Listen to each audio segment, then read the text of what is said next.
Check, check, 1 2 1 2. Live, baby. Man, we're back. Got some new headphones. You already know. Oh, man. I just come fresh off of some surgery. And let me see. We'll start it like this for a second. Damn, that shit's mad close, bro. What's wrong with my camera, bro? What the fuck? There we go. See, God forbid we're away for like 2 seconds. Everything gets messed up. Let me see. How's everyone feeling out there today? Let me fix this real quick. Because you know we already need the sound effects. Boom. Make sure everything's working. All right, we're good there. What up, gang? Gang, gang, gang. Why isn't the YouTube is always not working, bro?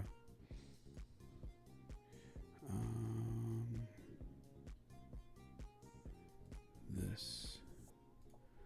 Boom. There we go. Should be good to go. Kevin Hawthorne in the building. Out in Lakeland. We got some good stuff for you guys, man. I had surgery on Monday. Doing all right. We're here. But is this thing too damn close? Maybe that's the problem. All right. We had some surgery. We're good to go. But, you know, like everything, gotta just take everything with a grain of salt. Everything's good. Appreciate you guys that reached out. But let's get into some videos. I'm gonna try to get into some Dragon Quest 3 tonight. I have to try to get into it. I miss it so much, and I haven't streamed in so long that I need to get into it. Let's check out Florida, though, man. Florida's worst type of tourists. After living here 5 years, I can honestly say there's a lot of weird, bad people that come here. It's like, it's crazy. Florida's worst type of tourists. Let's check it out. Are we even... Is that working? Let me see. Hold on, let me see. Is that working, bro? I'm not getting any... No. See, there's no sound. Hold on. What the hell is going on here, bro?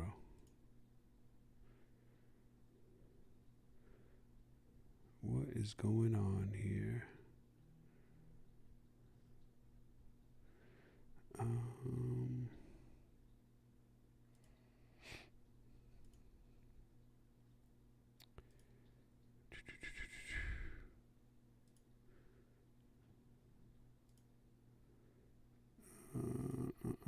I'm trying to see if I can get some sound, but... And it seems most of them have just... All right, I think we got sound now.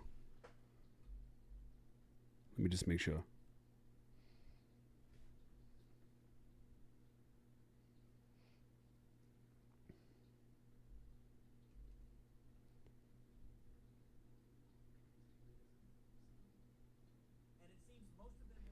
All right, looks like we're good to go.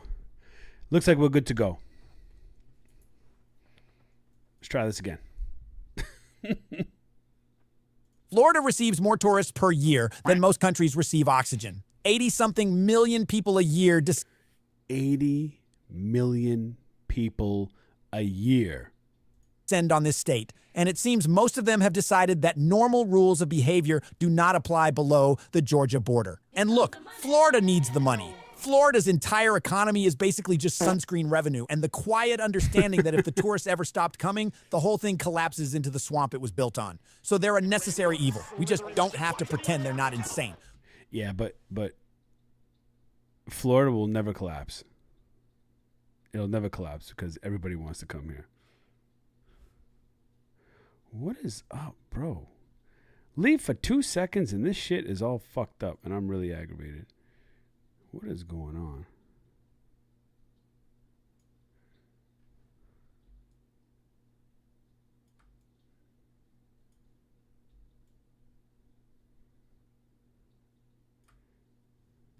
All right. We're going to cover the 3 worst kinds of Florida tourists today. Let's get into it. First up, let's talk about the... But first of all, what the hell? What the fuck?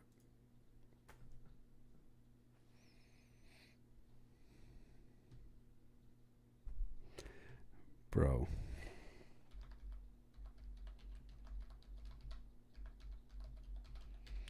I'm telling you, bro. into it.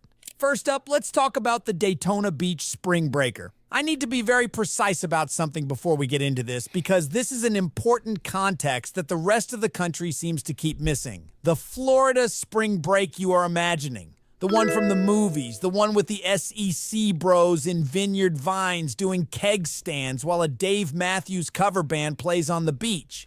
Daytona Beach is a total shit show. That's dead and gone. That's a museum exhibit. The people who Shout are out pulling up Santiago to Aguilar. Daytona Beach for spring break now are not those people. The vibe has shifted so completely, so decisively that the mayor of Daytona Beach stood in front of a microphone this year and said on the record that Daytona should no longer position itself as a spring break destination. That's wild. You know, it's got to be crazy for you to come out as the mayor and tell everyone, Dave from Pensacola, appreciate you subscribing. You got to be a special kind of spring breaker for you to come out and have the mayor tell you to stay your ass home, bro. Stay home. Don't come to Daytona. Joe Bertolini, thank you. That's how different it's become. What Daytona Beach spring break is now is this. It is a hood beach takeover. Damn. All right. These alerts, bro. All right. Appreciate the alerts. Damn. He just said it's a hood beach takeover. What the fuck? Yo. Appreciate y'all subscribing. But how do we chill with that? Some promoter sitting behind a keyboard in Atlanta or Orlando in an apartment somewhere is posting flyers on social media that says invade Daytona with a date and nothing else. That's crazy, bro. And you know what's going to happen. No coordination with any authority of any kind. Just a date. All right, we need to get rid of this. What like, come on. What's going on here, man? I appreciate it, but I can't have the dinging all the time.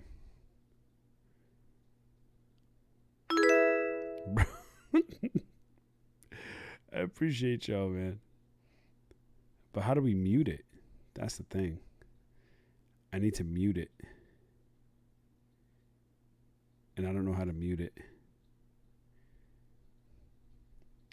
How do we mute the sound? Maybe go to properties.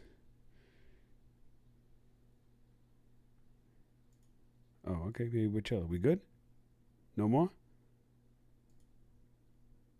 All right, cool. And a command. And then thousands of the most ratchet people you can imagine show up on the beach. The Volusia County Sheriff literally said, and I'm quoting this because I could not write it better myself, it's not like these folks RSVP.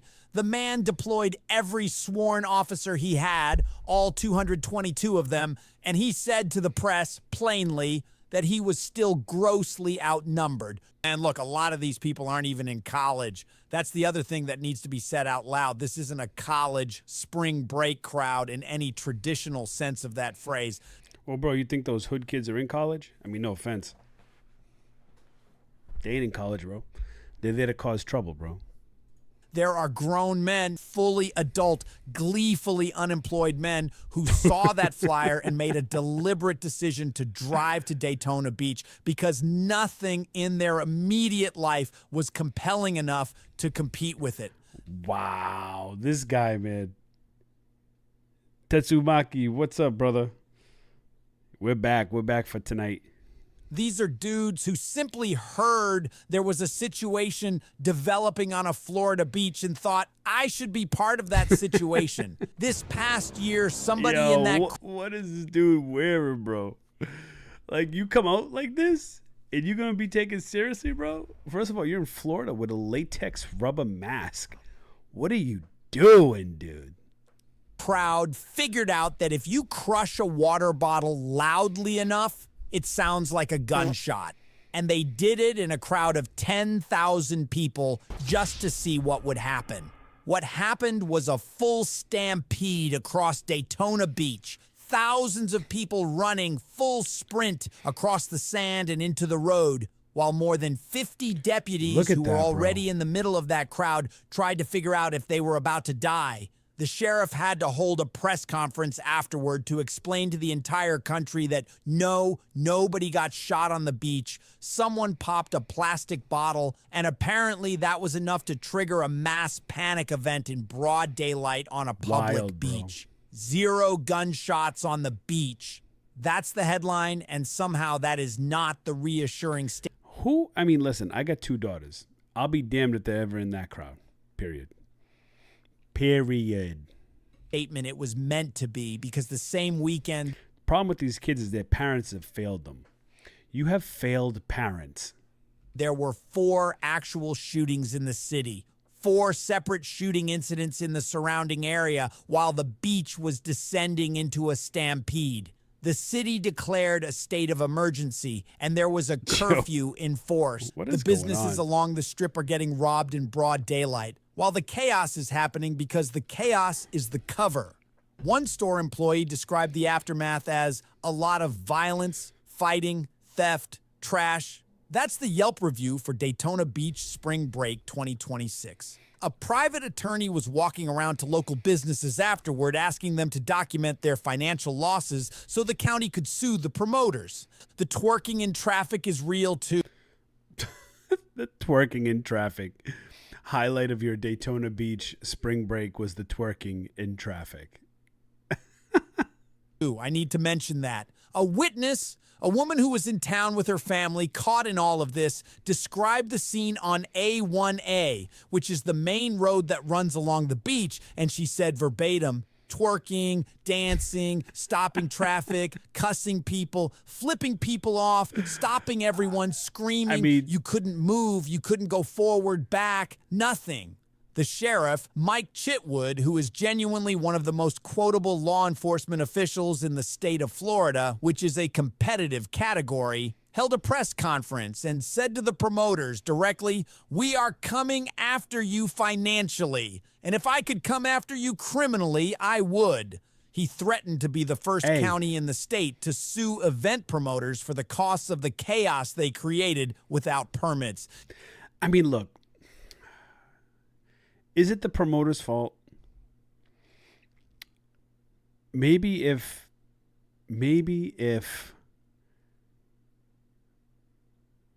depending on the type of event you're promoting, if you know that your event is going to pull in ratchet retardedness, if you know that your event's going to pull in ratchetness, then you need to be held accountable.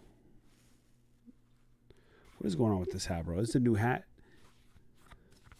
I know I'm sitting weird though, cause all right, there we go. If your shit's promoting ratchetness, bro, then you gotta go.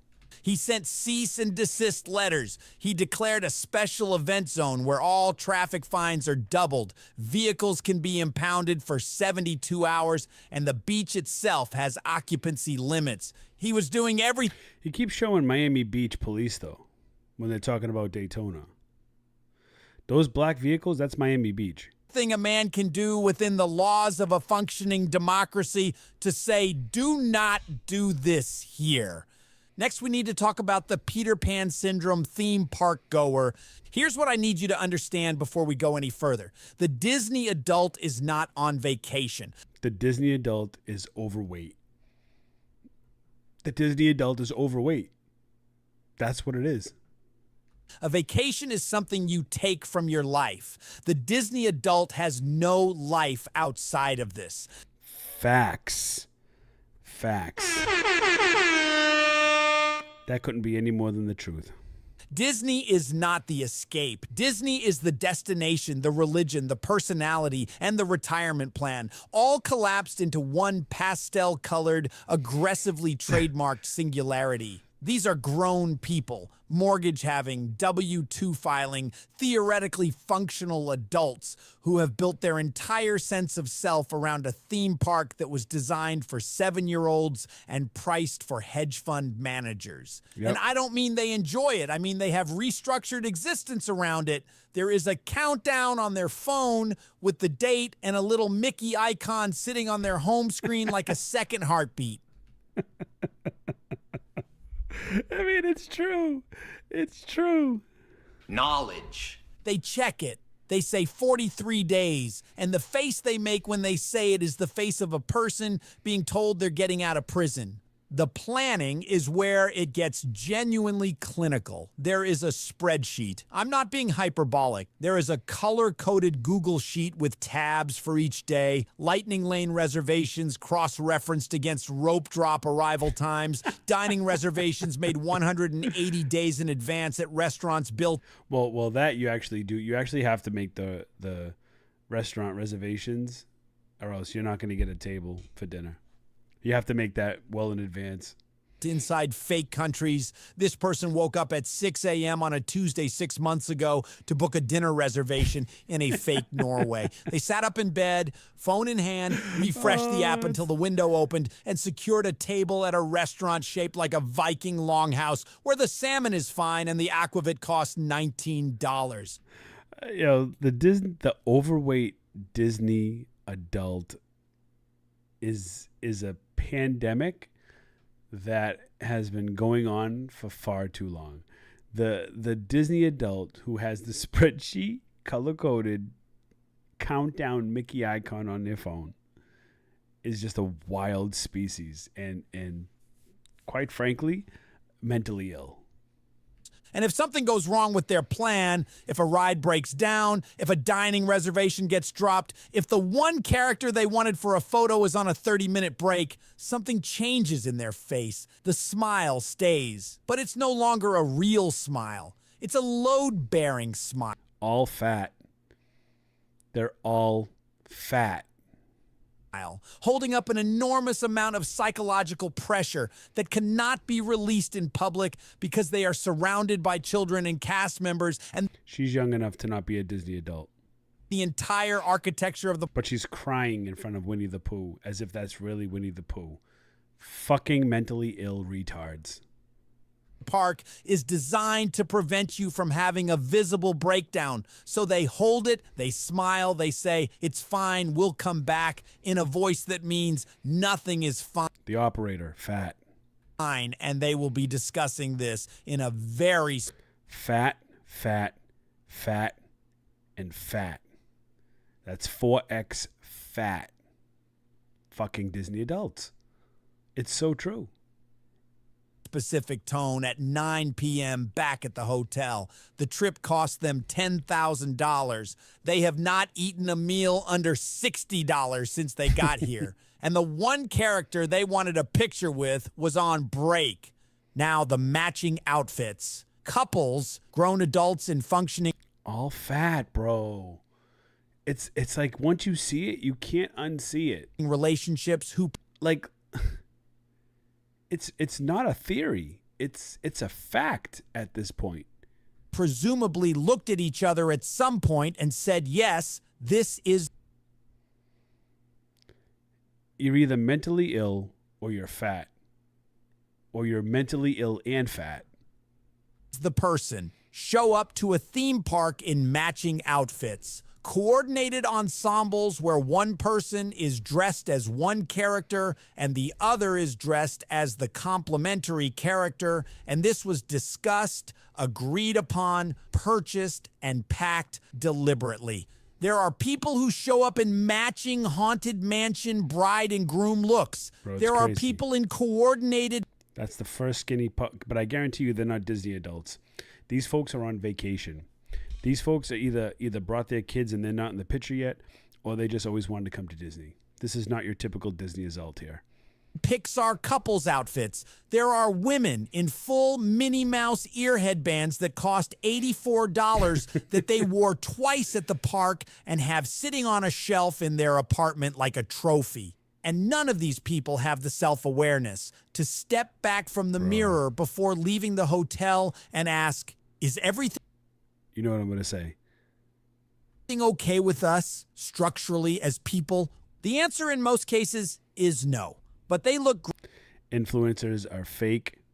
great in the photos, and the photos get 35 Influencers are fake. So, okay, so maybe you're in three categories. You're either fat, mentally ill, or a fake influencer. likes, and that has become the same thing as happiness. So here we are. Now, I could understand this whole thing if there were children involved. Children are justification. Yo, she's crying. Coming around the corner after you've waited 3 years to hug him again. And look at the overweight adults in the background, ready to sign up for this. They're ready for this. Look at them in the back. They're like they support this. For a lot of things I don't want to participate in. But there are Disney God. adults at the park on a random Wednesday with no children, no nieces, no nephews, no biological reason to be standing in a 90-minute line to watch a cup and a teapot interact. Just two adults who chose this freely with options available. And they're happy. They are completely, genuinely, disturbingly happy. They are actually experiencing it in matching Epcot shirts, eating a Mickey-shaped waffle at 8 in the morning with the focused satisfaction of people who have been waiting for this specific waffle for 11 months. And I don't know whether to respect that or call someone. What I do know is that they will be back next year, already booked, non-refundable. Finally, we're going to talk about the Miami weekend people.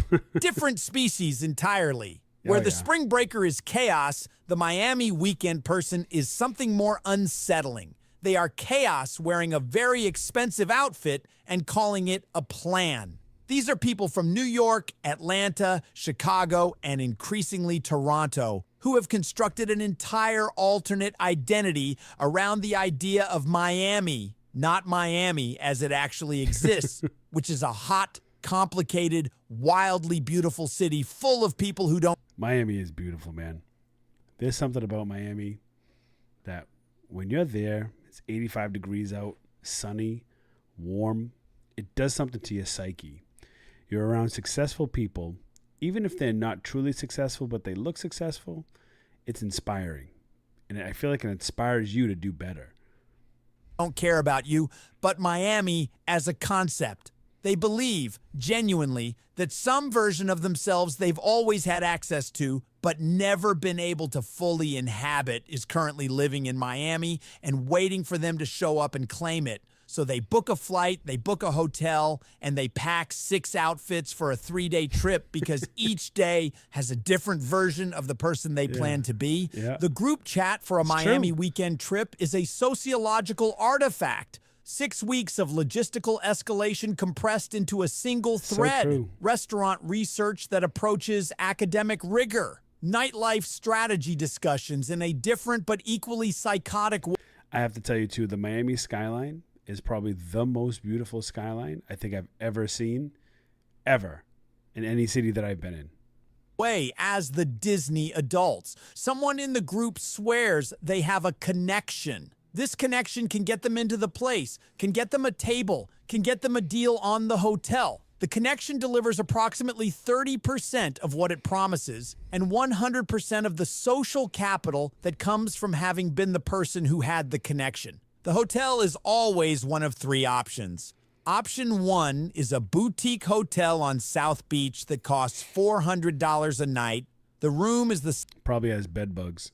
size of a sensory deprivation tank with better lighting, and the lobby looks like a movie about money shot in 2011. Option 2 is a design hotel in Wynwood because someone read an article about Wynwood. The room has a mural on the wall. He said in Wynwood because somebody read an article about Wynwood. and the mini bars curated with locally sourced products that cost $17 each. And the neighborhood is genuinely cool in the way that neighborhoods are cool for exactly the window between when artists move in and when people like this group move in. Option 3 is an Airbnb in a Brickell condo where 12 people split the cost down to something reasonable. The host has left a laminated note about noise, and the neighbors have already preemptively hated them before they've even landed it. They land Friday afternoon. By Friday night, they are at dinner at 10:30 p.m., which feels glamorously European. The restaurant is somewhere they found in an article called something like Miami's Best New Tables that was published 16 months ago. Half those restaurants have either closed or peaked so decisively that the actual Miami people stopped going 9 months in. Bro, it's so true. The restaurants in Miami are a fly-by-night thing, man. You could be there one day and gone the next. But this group is going because they did the research, and they're going to sit there and spend $280 a person on food and photograph every plate before touching it with the reflexive automation of people who have completely internalized content creation as a component of eating. Miami doesn't notice any of this.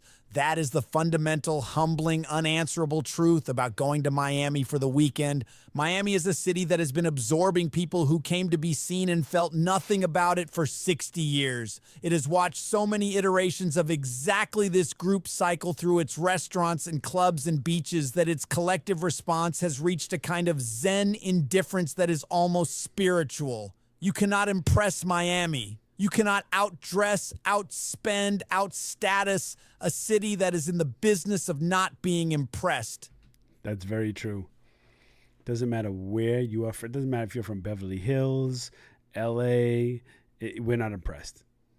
You're from Miami. You're doing big things. People have tried very hard with real money and real commitment, and Miami watched them try, felt nothing, and waited for the next group. The club is the second act, and the second act is where the weekend quietly begins to fall apart in a way that nobody will fully acknowledge until the flight home. They get in a line that has a velvet rope component that is purely theatrical. It makes getting in feel like an achievement rather than a commercial transaction. It is achievement. A lot of times you will not get in. Certain clubs, if you go there with all guys, they'll either make you wait until you leave, or they'll just tell you straight up, you ain't getting in. It's just how it is. They pay a cover, they go inside, and the club is a loud, dark, expensive room full of other people who flew here from a different city and are also performing the act of being exactly where they're supposed to be. The drinks cost $22. That's actually factual. The music has bypassed the concept of being heard and become a pressure you feel behind your sternum. Everyone looks like they're having the best time of their life. It is 40% actual good time and 60% commitment to the performance of a good time. And after a... I mean, it's beautiful, though. You can't say Miami's not beautiful. Miami's such a beautiful place. It really is.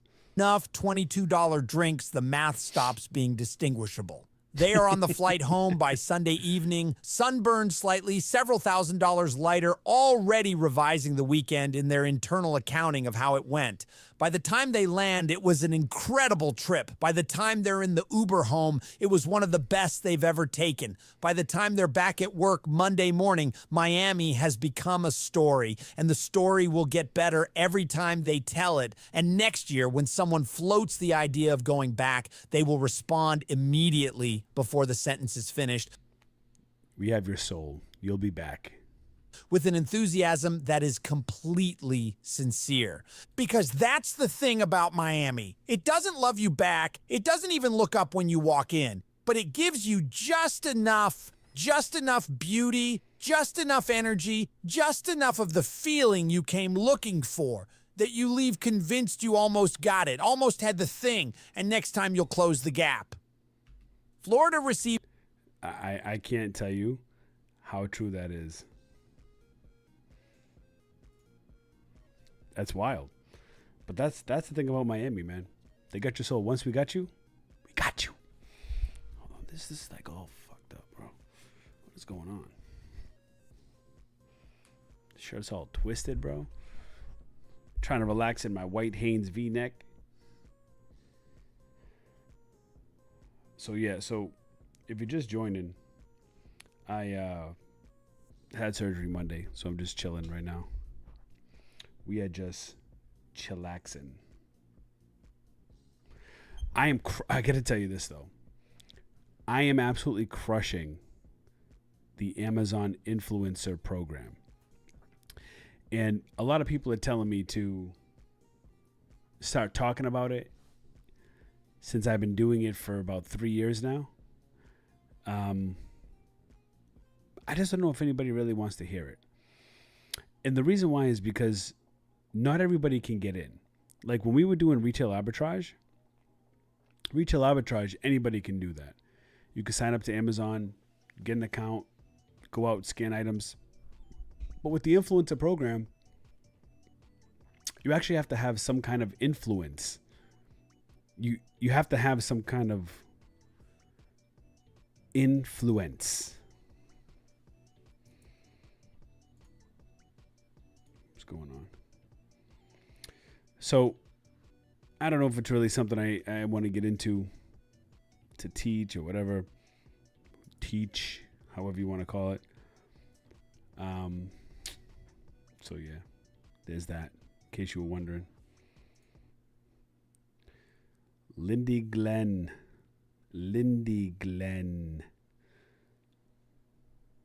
People are replacing rent with hotels. What are we talking about here? Who is actually replacing rent with hotels? That's what I want to know. Who's actually doing that? Who is actually doing that? Because if you're replacing rent with hotels, I don't know what the hell. Like, what? What? Let's keep that at 1.25. Let's see how what Lindy's talking about here. It says, yes, we live in hotel. Well, that's probably why. Yes, we live in hotel instead of yes, we live in a hotel. We reserved it for the next 6 months. Hotel living for $8,094. I don't know, man. Let's see. This is inside of our room, and what we get inside of here for full-size bathroom, shower, full-size refrigerator, and freezer. It came with the microwave. $1,500 a month, $50 a night. So lately, there has been a growing number of people proudly proclaiming on the internet that they no longer live in an apartment, but a hotel instead. Had to get this little fly no that leases, was there, bro. no utilities, no surprise maintenance issues, just a room, a key card, and a monthly total that is in a lot of cases. Well, bro, let's do the math, bro. Let's just do the math. If you do, can we get a calculator here? Let's get a calculator. Hold on. How can we get a calculator? Okay, look. For the average person, they're paying what? What would you say? $2,000? $2,500? $3,000 for rent? What's the average person paying for rent? Maybe, let's just say $2,500. Divided by 30 days, $83 a day for $2,500. Okay, $83 a day. Keep that in mind, right? So let's say $2,000 a month divided by 30 days, 66. So 83 and 66. Even at $66, you could find a place probably for like $50 a day, a cheap like a Holiday Inn, or especially if you're gonna buy for like the next few months. There's got to be a catch though. Is cheaper than rent. And honestly, I find it all kind of fascinating. In some situations, even low-key brilliant. Today, we're gonna take a closer look at hotel living. I live in a hotel room with my wife and 2 cats. Come check it out. So when you first come in, you immediately have the kitchen. Got a fridge, not full size, but close. Fit everything we need in there. Got the kitchen. This is a hotel?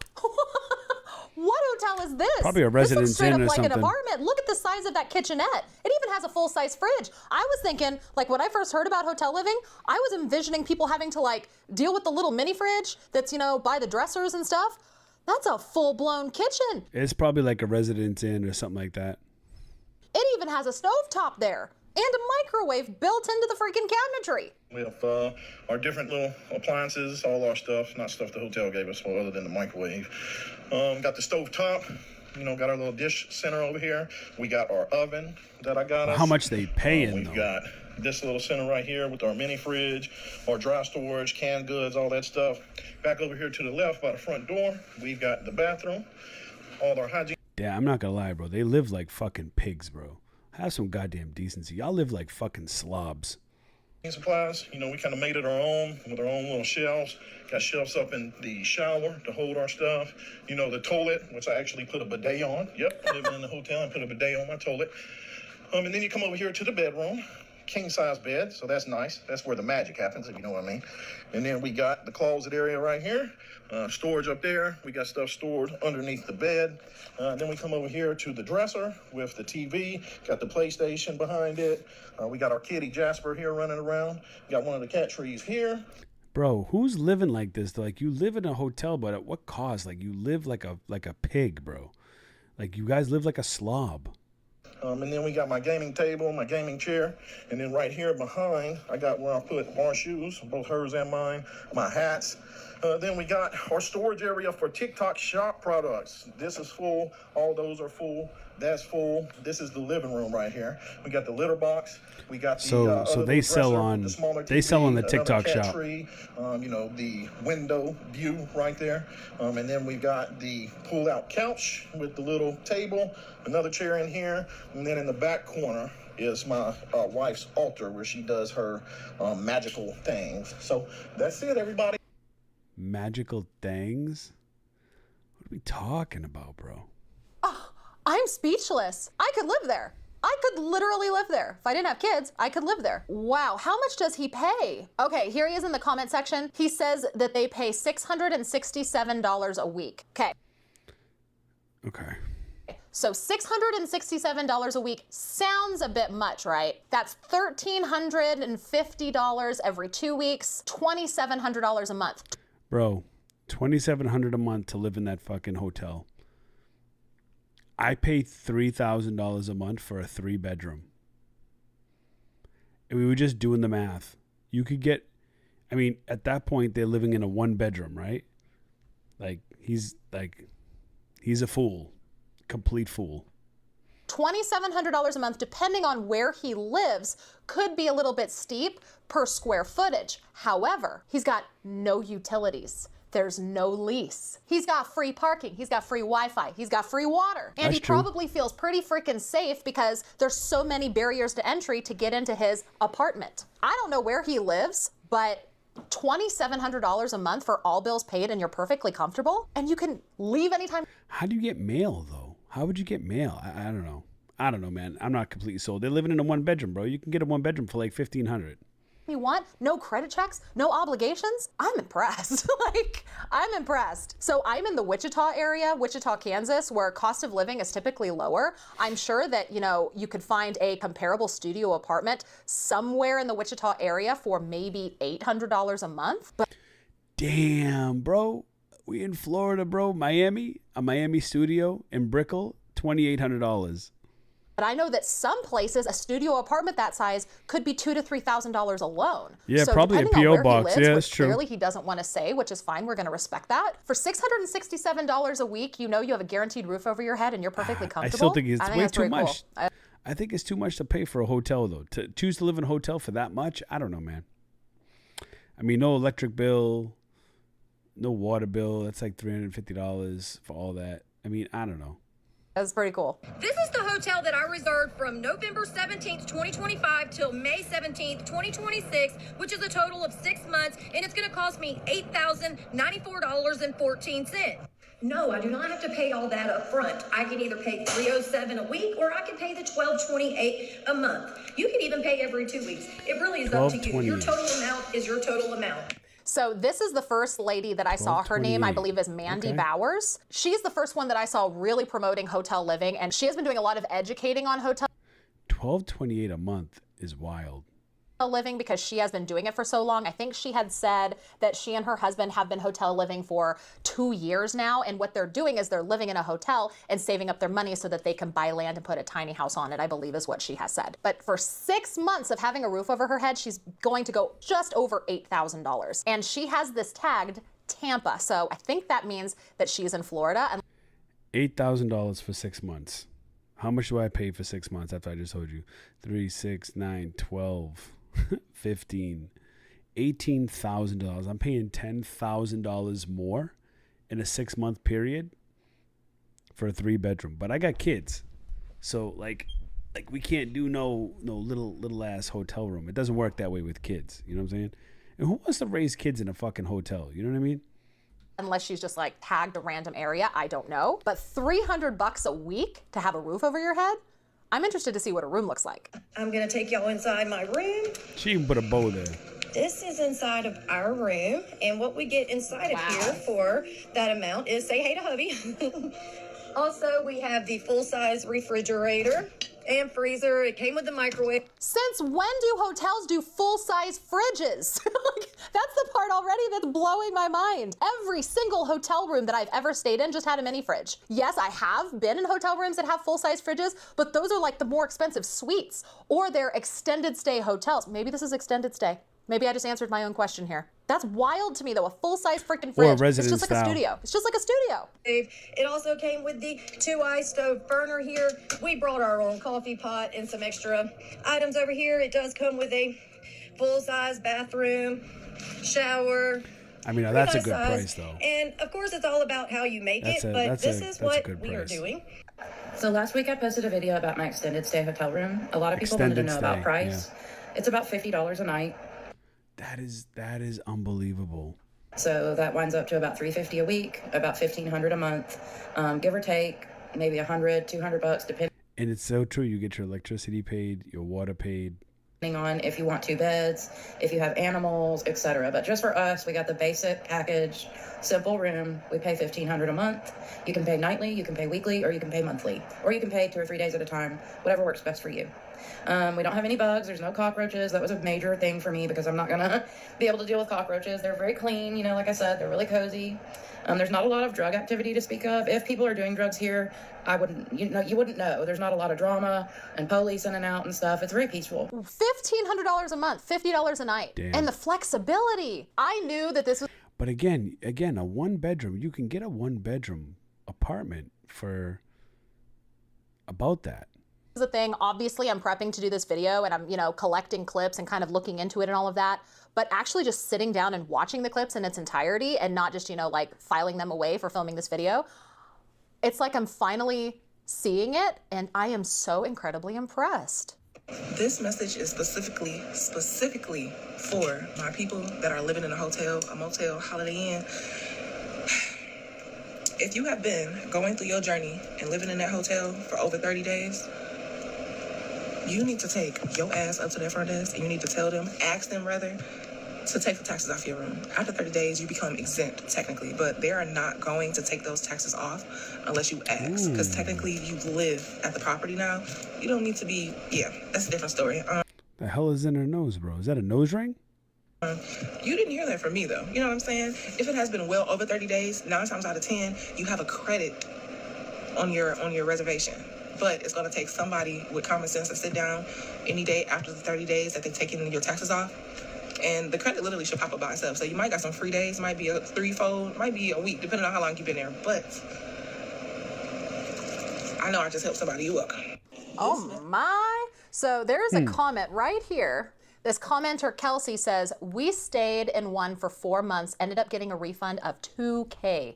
when we left. Wow. And this right here, this little take the taxes off because you're a resident of the hotel, I have a very strong feeling that that is why a lot of hotels have a 28-day limit. So there are some people that I did come across, hopefully I did bookmark them, but there's a couple of people that I did come across where they talked about every 28 days they did have to vacate for one night and then they could come back. It's probably because the hotel that they are staying at has a rule to prevent this right here from happening. I bet you that this whole tax thing is exactly why that rule exists for some hotels. Not all, but some hotels. Some of the pros and cons to living in a hotel. So let's start off with some of the pros. We're going to go with the positive outlook first. So some of those are, I didn't have to have all the deposit money. They literally wanting like first and last month's rent in a typical like 2-bedroom or even like a 1-bedroom studio here in the area. They're wanting anywhere from like $1,600 to $1,800 for some of your basic minimum move-in apartments. Yeah, so aside from the credit checks, the application fees, because don't forget about that. I actually have a friend who just moved to the area and she needed to rent an apartment or a house or something. Everywhere was charging $50 just to apply. Just to apply, $50, and you weren't even guaranteed to get the apartment. Even just going to 2 different places and putting in an application fee, you would drop $100, let alone deposits, first or last month's rent. That's a big chunk of money to a lot of people. And what if you have eviction history? What if you've been down on your luck a lot? What if everything was going good for you, but then you lost your job because of COVID or something happened or you had a... Bro, I got to tell you something. Listen to this. I was looking for apartments before, right? Before we were in the apartment we are now in. And we were looking to like rent a house instead of an apartment. And they wanted first, last, security, and HOA, like a month for HOA. That's 4 times 369. They wanted $12,000 of my money to move in this place. You know what I told them?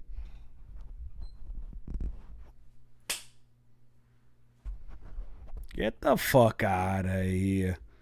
Separation, or you got sick and you couldn't work and then you ended up getting evicted. Now you have an eviction on your record. No landlord is going to want to rent to you. So what do? You go into a hotel living situation while you kind of build up your credit history, you stack up some cash like these people are doing, and you put that money to better use. Hotel living, I think, is probably like a temporary stepping stone for a lot of people, but it's so smart. And I think people have probably been doing this for a long time. They just don't talk about it.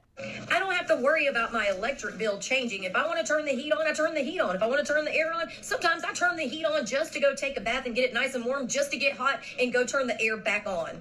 I don't have to pay trash service. I just get my bag of trash here ready and say, hey, hubby, trash needs to go out. He can walk it right outside. They have the dumpster. I don't even have to worry what day trash pickup is.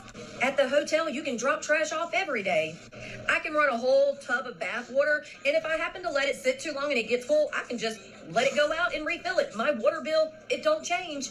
No, we don't have a big screen TV, but it does have cable and it has all the channels, and you can even hook your own Netflix and all the things right up to it. Internet, Wi-Fi, all I had to do was just sign in, log in, and put in my room number. If something breaks down, guess what? I don't have to fix it. I just call maintenance. Don't have to worry about cutting any grass. I have a kitchen. It may be a little smaller than most, but I can cook. Have my own coffee pot. Full size. Hey, look, to each his own, man. You need little. You need put some chicken in that freezer, though, bro. You gotta put some chicken in that freezer. Refrigerator and freezer. We don't even have roaches. You also don't have any food. Just saying. I only have to worry about 1 bill a week. And for 307, that's what that includes. Now, here's the negatives, here's the cons. Honestly, really, the only one is it's just not our shit. That's it, and that's all. But with that being said, we are going to be looking forward to getting property and still doing our tiny house. But for now, yep, we're cool, we're chilling, we're kicking it here in a hotel for 307 a week, and we're okay with that. The pros were definitely longer than the cons, but you know, exactly what she said. One of the primary cons, which is what any renter faces, you're putting money into something that's not yours, but you're going to get that whether you're in an apartment, you're renting a house, you're in a townhome. If you don't own it, then you don't own it. So what makes the hotel any worse than just renting an apartment? Aside from the space, but if it's just 2 of you, seems like more than enough to me. Yeah, no, I do not have to move out after every 30 days. Some of them do want a $100 deposit when you move in. However, once you build up and you are a part of the rewards program and stuff, they don't even bother you for the deposit if they know that you're the one that's going to take care of their stuff when you move out, and you're going to leave it the same way that you found. Why is she always yelling, bro? Like, she's always yelling in her reels. Like, settle down, Sarah. We didn't have to do a credit check, background check. I didn't have to prove 3 times the amount of rent, and I didn't need $3,000 to $4,000 just to move in. We are in the panhandle of Florida, so it's also going to vary per state. However, if you go on and reserve the room for over 180 days, you do get a discount at the end. You do not have to pay it all up front. That is the amount that you're going to divide by weeks that you're staying, and that's going to give you your total amount. This person commented, been in an extended stay for 5 months for work, $45 a month and no taxes. So I think she meant $45 a day. the one thing that the hotel employee had said about telling them to take the taxes off, this person right here is claiming that they have done that. They don't pay taxes because they've been staying there so long. And notice how she said something about the 28-day rule. If you are considering doing something like this, that's definitely something that you need to be asking them is, you know, if you're going to have to vacate after 28 days. 100%. Again, not all hotels have this rule, but some do, just to prevent you from having occupancy so that they don't have to do this whole tax thing, I think. Here's my total amount, and that is for 2 weeks. I went ahead and paid for 2 weeks. And now I'm going to show y'all what the room looks like before I come in, give them all their stuff back, and completely do a rehaul and make this room to where it's going to be comfortable, because I reserved it now until May 17th of 2026. That's 182 days I reserved this room for. This is the fridge. We have it's going to be a full-size refrigerator. So it looks like she did have to check out and then check back in. I don't know exactly why. I don't know if maybe this hotel only lets you reserve for 6 months in advance, because the last time she had, you know, given us a tour where everything was all like decked out and stuff, she had said that she reserved it for 6 months, and now she has reserved another one for 6 months. I mean, if you're living in a hotel, you really don't have a lot of shit to begin with. So it's not like you have to like have trouble moving. You probably have a storage unit somewhere too. So they might honestly do that too, just to make sure that the wear and tear on the hotel room itself is not excessive. Because if someone rents a house for 5 years, there's normal wear and tear. You kind of want to spread people around so that you're not like doing excess wear and tear on the property and all of that. So I don't know if there's just like a 6 month rule with this particular hotel or whatever, but extremely fascinating. So what I have noticed, but a lot of these people that have the full size fridges and everything, they are staying at extended stay hotels. So extended stay hotels are probably having different policies from regular hotels, which is a good thing. Because one of those questions that I always had when considering this way of living is, will hotels catch on and just simply raise the prices? I think regular hotels might, but extended stay hotels probably not so much. Because extended stay hotels are used to people staying there for long periods of time. They might be traveling for work. They might be waiting on closing on a house or something. Extended stay hotels are set up for people to stay there longer term. So do I personally think that this whole hotel living thing might raise prices? I don't really think so. I think that a lot of hotels will price things based off of what their customers are willing to pay. And if they raise it too much, they would, run the risk of losing customers. But I don't know. Let me know what you think down in the comments below. Also, while you're down there, let me know, would you ever do this? This really does seem like a I don't know, maybe smart alternative. I mean, I wouldn't. In this economy. Do you think that this is a really good idea, or do you think that it's something that works only until it doesn't? Let me know your thoughts, because this trend could definitely have way more questions than answers. Also, make sure to give this video a thumbs up if you like. Bro, I don't know, man. If you got kids, bro, and you're doing hotel living, I don't know. I mean, are you really going to stay in a hotel?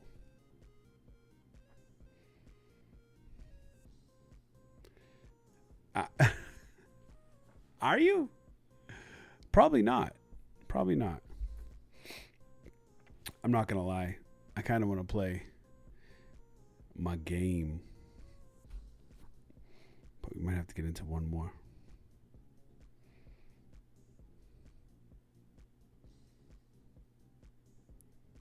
Let me see. Rockstar Flipper. Tip culture is demanding 20 to 25% tips, and it's out of control. They're demanding, not optional, demand. Don't expect me to tip on me buying one White Claw. I'm not going to tip 20%. I'll give you $1. Oh, never worked in the service industry. I can tell. I haven't. If I'm being waited on, I will absolutely do the 20%. When is this country going to finally take a stand against restaurant owners, business owners, other people, and say, tip culture's enough, pay your employees a livable wage so we don't have to cover their salary? Bro, I would rather pay a little bit of a higher price for my food and not have to worry about tipping.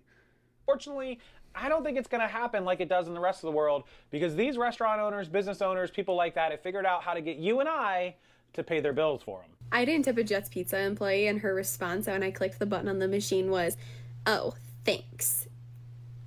Ma'am, you did not deserve a tip. Your service was trash. I waited an hour and 6 minutes for something that they told me would be 25 to 30. And believe me, like, I was so kind the whole time. I was like, no worries. Like, I'll keep waiting. I was there with both of my kids, and they were definitely Bro, an hour and 6 minutes with kids? Oh, hell no. not behaving. So it was a little stressful. But I'm like, you really thought that I was gonna give you a tip? No, ma'am. That's crazy. Anytime I'm asked as a tip on the pay thing, absolutely not. Starbucks, I love hitting no tip. I love it. Like, I get pleasure from it. Yeah, they get upset without tips. If you're waiting an hour and 10 minutes for a pizza, 2 kids, impatient, yeah, the tip's probably going away. There is no tipping culture in Italy. There is zero obligation to leave a tip. So even if you're eating out at a restaurant, a really nice restaurant, or getting a coffee, anything that requires service, you don't have to tip. There is a high enough working wage in Italy where the waiters, waitresses, anyone in the service industry does not rely on tips like they do in the US. So no, you do not have to tip, but I always recommend leaving like a €5 tip for the table if you enjoy your service and have a nice experience. I was a waitress in Italy for 5 years and always appreciated getting tips. Now they're not required, so if I didn't get them, I wasn't upset, but it did feel really good to just know my service was appreciated. Yep, and that is pretty much how the entire world operates, except for the United States. It's wild. The other problem, like in Japan, over in the Asian countries, they see it almost as disrespectful to leave them a tip because they're paid to do a job for you. So something to keep in mind when we're talking about tip culture here in the U.S. The rest of the world, they don't do it. When I found out California servers make good wage, I felt cheated and lied to. Every time I visited California, I'm out here 20%, love you, queen, 20% on top of the tax, the California tax. Yo. Just to find out these MFs are making bank. Yep. Like, if you guys are from California or live in California, do you guys tip 20%? Like, let me know. Like, you also be tipping 20% because I know as someone from Michigan, my mom is like the biggest Karen, right? And like, will have like at least she a can admit server it. that my mom just bitches at the whole time, but she always tips 20%. Even if she's like, this server was awful, she'll always tip 20%, just because it's like instinctual, I guess, in Michigan. But in California, do y'all do that in California too? Let me know. And if you're a server in California, let me know how much you'd be taking home. I know like it's more expensive to live there, but is it like worth it to move there and become a... Well, Miami, they charge you a 20% service fee. So if you're in Miami, I wouldn't tip on top of that. Nope. You're going to charge me 20% service fee on a $300 bill? Fuck you. a server? Those are all fantastic questions. You people that live in California, do you tip 20% because they make more money? Like here in Florida, they're paid $3.50 or $4 an hour, whatever it is, $3.58, $4.08. And if they're being paid $20 an hour out in California, are you guys still tipping that 20%? How does that work out west? I don't live there. I live in Florida, here on the East Coast. I lived here for 21 years almost. Let me know in the comment section. How does it work in California or out west where they pay these livable wages? On a to-go order, what's the ratio of people that tip and don't tip? 2 out of 6. 2 out of 6 tip. To-go window people make different than servers out there. Yes. So the servers are $2.30 something an hour, Yes. right? And then so what does a... It's like around 8 something. Do you have to tip out? Like they have to tip out if you get tips? No, our tips is our tips. But if they have to tip out too, right? Yeah. Do you have to tip out? No. What is their tip out percentage? I don't know. So you get to keep all the money, Yes. but they don't. I don't know. I don't know if they keep on them. I don't know, but I know. I know that a lot of times, like, server will have to tip out like 3% of their whole tab. I don't know if they do that either, but So I could to-go is a little bit different. Yes. So then on a to-go order, They're at Chili's. what's the ratio of people that tip and don't tip? Quite a lot. I mean, it's not quite a lot. Like, usually people like will put like $1 or $2, Yeah. like something like that. Just I a little mean, bit. yeah, but most of the time we get like DoorDashes, which we don't get. Yeah, you don't get anything. Yeah, but it's like a pickup, and they decide that's out of like. What's the ratio of how many people tip to how many people don't tip on a to-go order? Like 2 out of 6. 2 out of 6 tip. Thank you. Thank you. That's an interesting topic. So you got a waiter making $2.38 who gets these big 20% tips, but they got to tip out the back of the house. The line cooks and the bus boys and probably the hostess too gets a little bit. And then you've got a to-go girl who makes $8 or $9 an hour, whatever the minimum wage is in that particular area. And they get to keep all of their to-go tips. Now, however, all the DoorDash, Uber Eats don't tip because they're being tipped on the app, so there's no tip for them to collect at the restaurant. So it's only when they ain't somebody doing calls shit. in and comes and picks up their order or curbside to go or whatever. But those people generally aren't going to leave you 20% on a $50 meal that they're picking up. They're not leaving $10. They're going to leave you $1 or $2 or $3. I did this at Chili's just the other week. We picked up food for 2 of us. It was like $39, right around $40, right? And I think I left $4. I think it was like $40.10, and I left like $4.90. I made it like $45 even. Now, some people say, I'm cheap. You didn't do 20%. Well, I didn't get served. I had to get my own food. The fact that I left her 10% is actually pretty generous in my opinion. What do you Yeah, if you're not serving me and you just got my food, you get $0. There's just $0 that you're gonna get. You didn't do anything. You brought the bag from the kitchen to the friggin' shelf in the front. You ain't getting shit. What do you think? I shouldn't use the driveway to deliver the waters.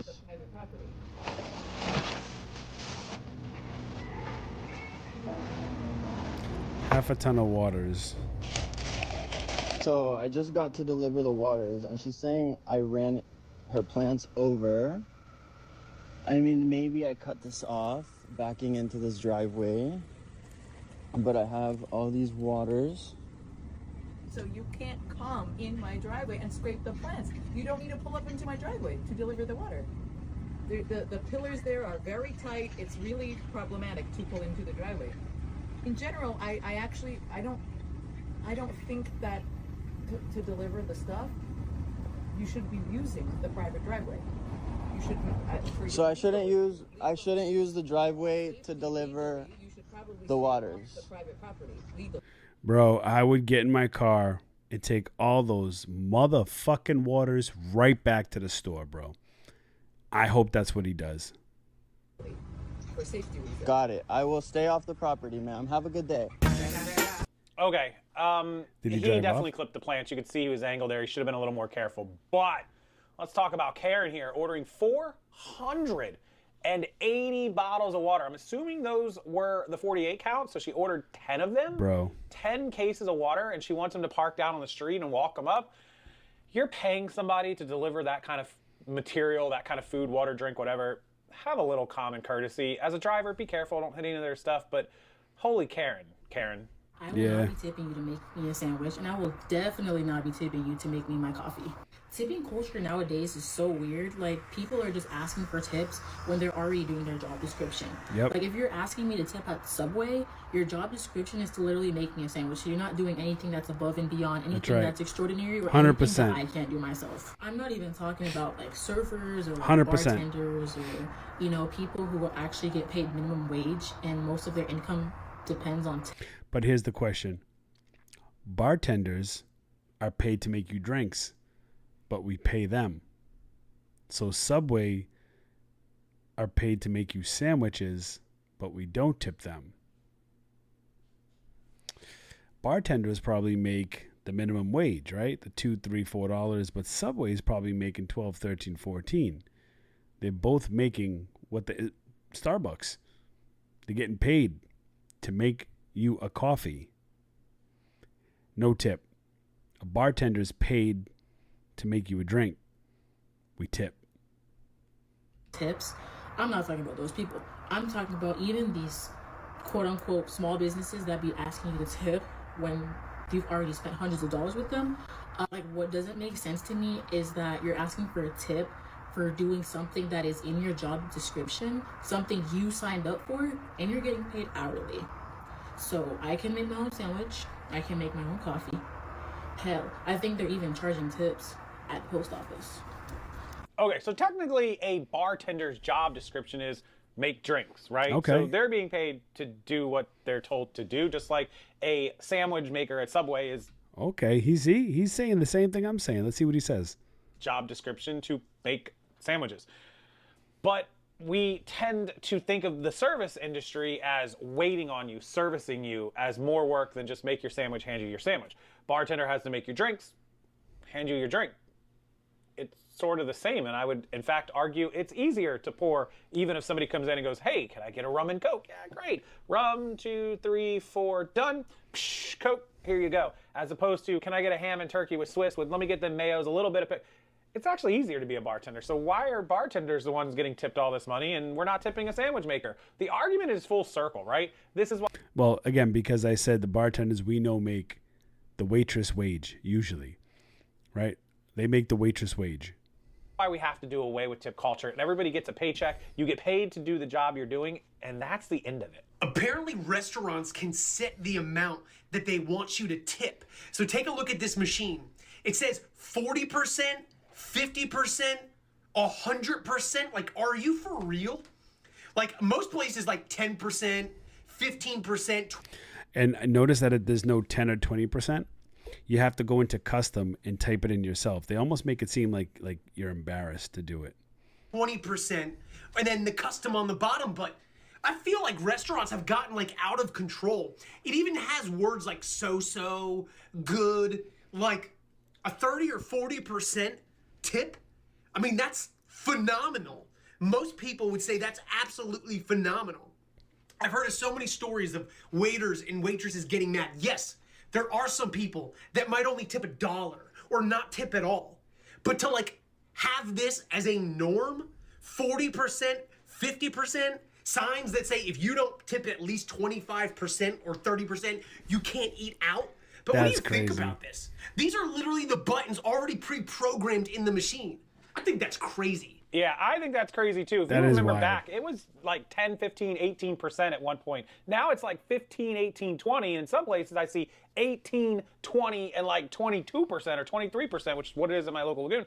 And it just seems to me they keep moving the goalpost. They keep just inching it up just to see what they can get. It comes back to my full circular argument. They're greedy and they're just trying to see how much they can pull out of us, penny pinch us, nickel and dime us, just keep squeezing it until there's nothing left to squeeze. And this country is getting to the point of being all squeezed out. The server gets $100. They give 20% to the back of the house. Not That's all what of the them. servers want to give up in my area. I don't know how everybody else do it. I know there's tip pooling and all that stuff. Bottom line, they're going to give the back of the house 20%. So the back of the house gets $20 and there's 5 to 10 people back there. So that $20 gets split up 5 to 10 ways. And you're going to say, yeah, but there's 6 servers giving them $20. Okay, cool. So first server ends up with $80 and the cook ends up with $20. By the time it's all said and done, everybody split up their stuff. Now, I don't know who was working harder. If you ask me, it was the back of the house, because the only way that server got all that food to that table is because the back of the house got it done. Tips are an incredible unfair situation in society. So I don't know how that works out, but I know that's the way we've gotten in society. Okay. Great question. As far as the tip out goes, So we how much just should stopped. the servers be given the back of the house, the cooks and the bus boys and maybe even the hostess or whoever we're counting in this tip pool? They're saying they're getting 20%, which seems high to me because I always hear they give them like 5% or 10% at most. I've never heard 20% is crazy. I can't imagine that the waiters and waitresses anywhere are giving up 20%. If they are, I don't think they'd be working there. I'm pretty sure here our VIP bartenders and our VIP servers give up 10%. So 5% goes to the kitchen crew. I think like 3% goes to the runners, the people that grab the food and the thing and drop it off and the drinks. So that's 8%, and then the other 2% I think goes to the company. They collect. But the question is, are the other people getting paid a decent wage, or are they getting paid shit? You know what I mean? 2% on that. Like the cooks are probably getting paid good. Extra. So 20% would be a huge amount to give up. Don't expect me to tip on me buying one White Claw. I'm not going to tip 20%. I'll give you $1. Oh, never worked in the service industry. I can tell. I haven't. If I'm being waited on, I will absolutely do the 20%. But to open up a White Claw for me and expect 20%? No. Yeah, maybe we disagree there. Well, part of it I agree with. Like, if you're just cracking a beer and handing it to me, why am I giving you 20%, right? But in theory, a beer is what, $5, $6? So I'm giving you $1. He just said, I'll give you $1, which is technically 20%. A mixed drink, that's going to run you $10 or $12. Unless you're in Miami. Well, then they want $2 to $3 for a mixed drink, which is generally when you hear the interviews of every bartender, $1 for a beer, $2 for a mixed drink. That's typically about 20%. A $5 beer, 20% is $1. $10 drink, 20% is $2. Problem is, $10 drinks don't exist, at least not in Florida. He should know better. Drinks are at least $15, $20 in 2026, man. It's crazy. So what do you think? Is that the fair amount, or should we not be tipping these bartenders like that for just crap? Literally, here's your beer, sir. Why am I being asked to tip 20% for someone to hand me a pizza? I went to go pick up my pizza, $20 pizza at a takeout pizza place, and I was asked to tip 20%. And when I declined to tip, I felt awkward because I got a look from the cashier. Listen, I'm not anti-tipping. I just don't understand why we're being asked to tip on basic services that we never were before. Right. I get it if I'm sitting down at a restaurant and a server's coming up and they're catering to me, but when I'm going to pick up something that used to never have a tipping service and now there is, I'm just really confused. What's going on? I kind of feel like if your employer's not paying you a living wage, then why are you working there? Does anyone else think tipping culture has just gone too far? Yeah. The entire basis of this video and a lot of Some people used to put like fish bowls out there and just, put cash tips in there, and that was it. But now every place has like a tipping thing. I've even seen tipping plate, like when literally I went to go pick up sushi at a sushi restaurant. It's sitting behind the cashier and it asked me if I want a tip. Fuck, I want a tip for? I'm picking my own shit up. What are we talking about? the videos I make and a lot of the shorts. If you've never seen my short form content, go check it out. Just click the little shorts and the Reels button. You can also see it on Facebook, which is a great place to watch it, or TikTok. Is that tipping culture should not be a thing. The whole basis of these videos is that we need to get rid of tipping culture. I'm going to take a poll in the comments section from all of you guys. Just let me know in 1 or 2 words in the comment section. Should we keep tipping the way it is and allow people to make money and let people tip? Or should we find a way to pressure these business owners and restaurant owners to do away with the tip culture altogether and just pay these bartenders and waitresses and waiters Do away with tip whatever culture, it is, man. $20, $25 an hour. Get rid to of be it. Done with everything else. Now, Make I it will say, as optional. part of my input to that, there are a lot of waiters that work at nice places, do a great job, and they work an 8-hour shift and they make $400 or $500. Well, I'm not real good at math. I kind of am, but if they work an 8-hour shift and they make $400, I think that's $50 an hour in tips, plus they get their $2 an hour, whatever. So they're making $52 an hour. And if all of a sudden you told them they're going to make a flat $20 an hour or even $25 an hour, they're probably going to quit. So let me know in the comment section. Also, if you're a server, bartender, But service industry, waiter, whatever it is that's like an exception. Like, you are, let me know that too as well down there in those comment sections. I want to know how many of those folks we have watching these videos that have a really vested interest in this topic. And yeah, I mean, listen, that's like a exception to the rule. You know what I mean? That's not the rule. That's the exception kind of thing. You know what I mean? I don't know. I think tipping should just be done. Just be done with it. It's okay to be done with it. We don't need a tip for every single thing. You know, it's like, I don't know. It's crazy. Oh, man. All right, let me see something. Do.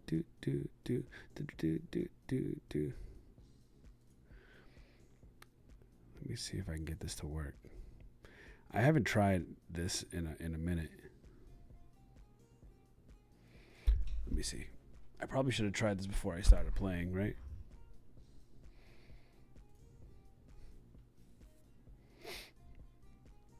Let me see. Give me a second. I'm just trying to... Is it working?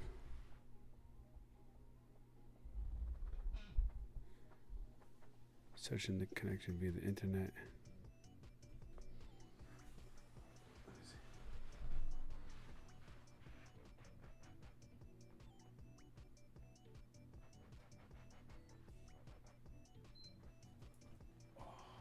I think I had to do that first.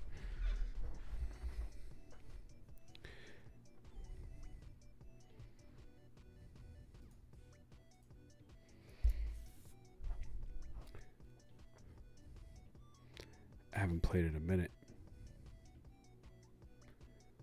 Where is... Watch, I probably can't get it to work.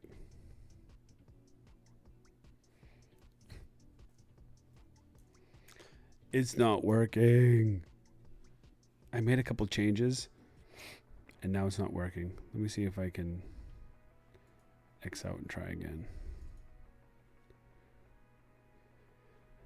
Oh, boy. Let's see.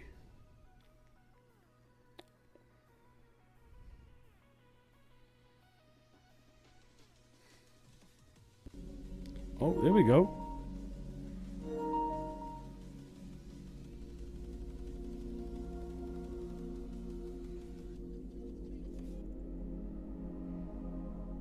We're in.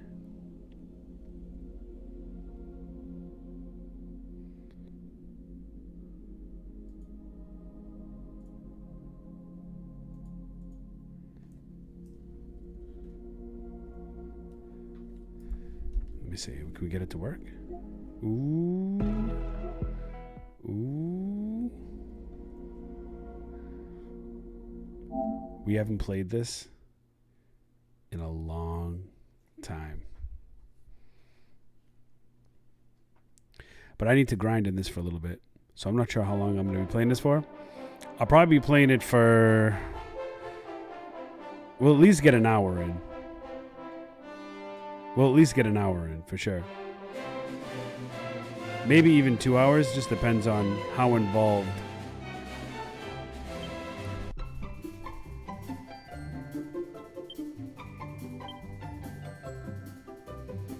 Last time we played was March 22nd, almost 2 months ago.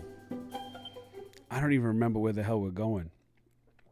I just remember we got our ass handed to us before. Our president has even joined us again. Oh, man. All right. Hold on, let me...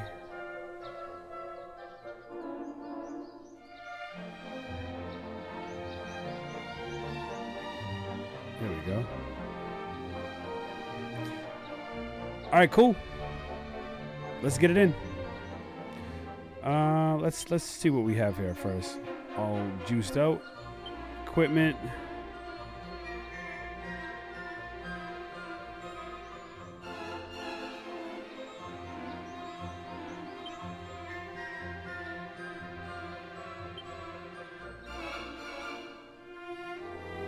Personality Lucky Devil. Happy Camper.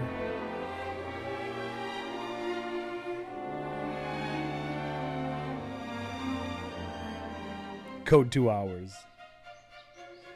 He said go 2 hours. I think there was one thing. We were trying to get. Let me, if I remember correctly. How do I run?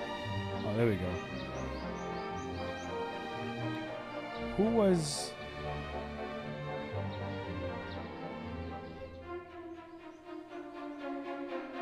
That's the bank.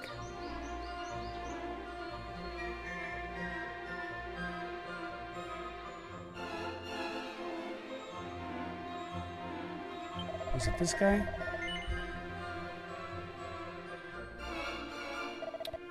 There was something. Damn, I can't remember. You know what? We're just gonna have to get into it. We'll just get into it. And let's see where we have to go on the map, bro. Let's get out of here. I just want to get right into it, and we'll figure it out. I think I'm still trying to. I still think I have to go to the temple.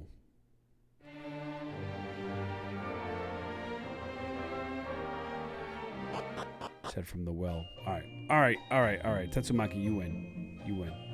Let's go to the well. We'll go to the well first, which I think is down here.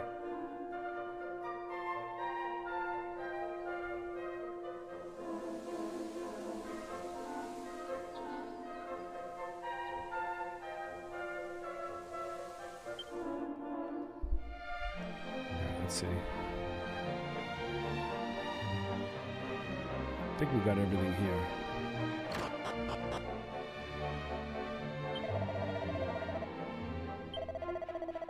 Oh, we got more medals. 6 medals you brought me so far. Many thanks. Brings your total up to 8. You'll be proud of an... Oh, okay, that's right. We want to get the boomerang, but...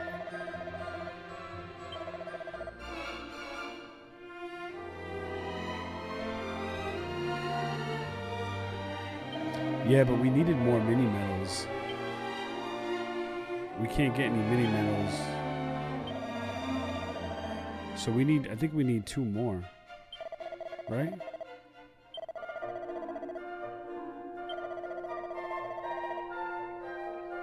He doesn't tell you how much you need, right?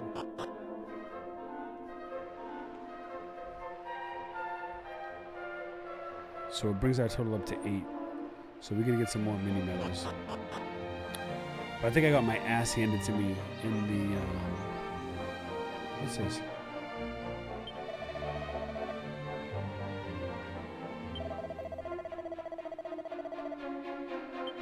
Sheesh.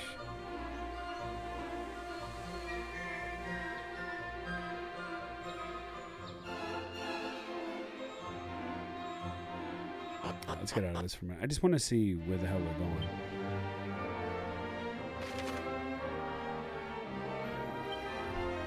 Yeah, see, it's that temple. I remember the temple. Tetsubaki can get the list, bro. My man's a professionale. Let's go back over there by the temple. I just want to see what we can do because we gotta be able to. We gotta level up. The problem I've had this whole game is friggin' leveling up, man. Do you know what I'm saying? That's the biggest problem I've had. Is just leveling up.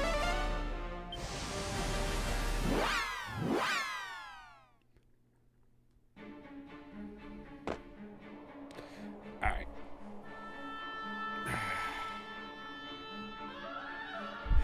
Alright. Let's see what we got.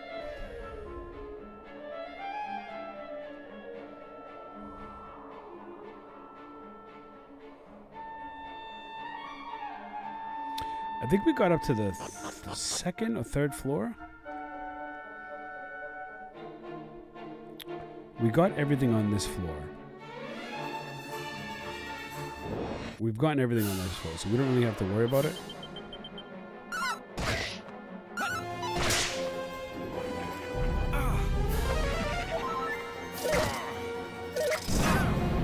Damn.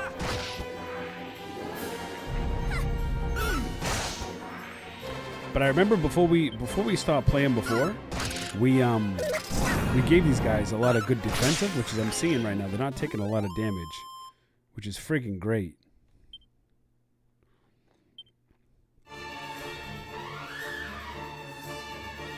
We go all the way up. Shit.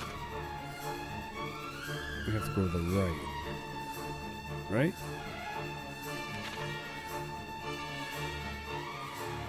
I think I already got this. I think I already looked there. Yeah, we already looked there.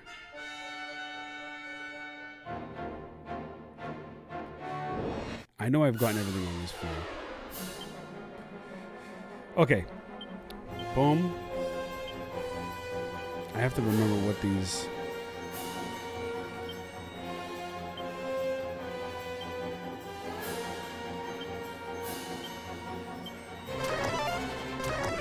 I hate these damn toads, though, bro. Oh, damn. These toads take up so much energy, bro. With that friggin' stupid tongue. Bro. I'm telling you, man. The one thing I love about Final Fantasy is, I don't know. So far, I kind of like Final Fantasy a little bit better than Dragon Quest. I like the idea of Dragon Quest.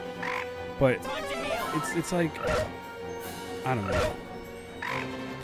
It doesn't seem like an even battle. It doesn't seem like even battles. They just, and to level up is so difficult. It's crazy. I should have just healed, but I didn't.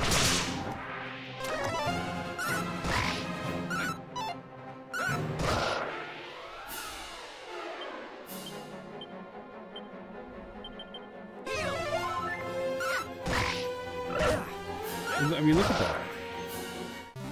It's crazy.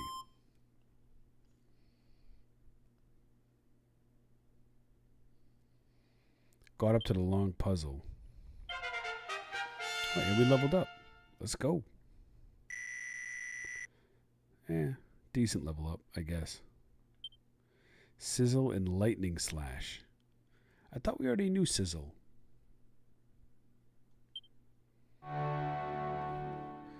Did we already know Sizzle?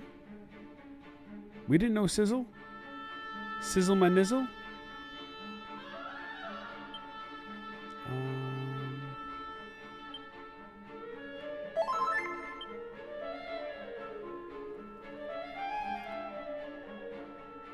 I don't remember the puzzle. But I think we got past the second floor. These guys again, bro.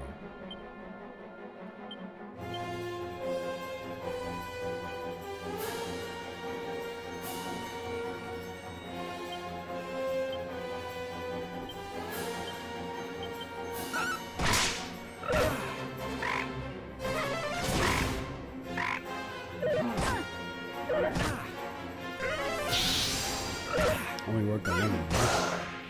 Okay. Let's just go for the kill, man. Oof. Ooh, those are good hits, bro.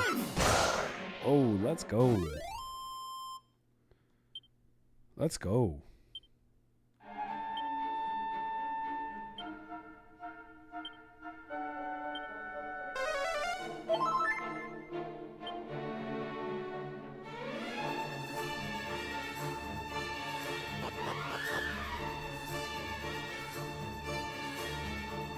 Hey, Tetsu, let me ask you a question, man. Do you like Hero Quest? Do you like Dragon Quest or do you like Final Fantasy better? What series what do you like better as a series?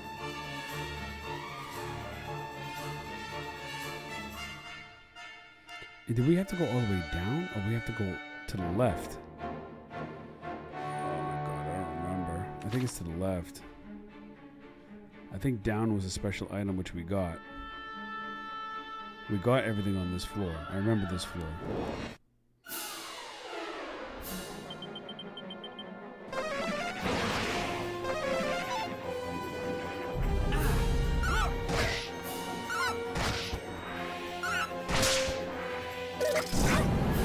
Oof, ouch. See ya. Both, actually. So you can't distinguish a better RPG series. I mean, I like Dragon Quest VII was really good. I remember playing that for PlayStation or the PS2. That was a really fun game. That's actually what introduced me to the Dragon Quest series.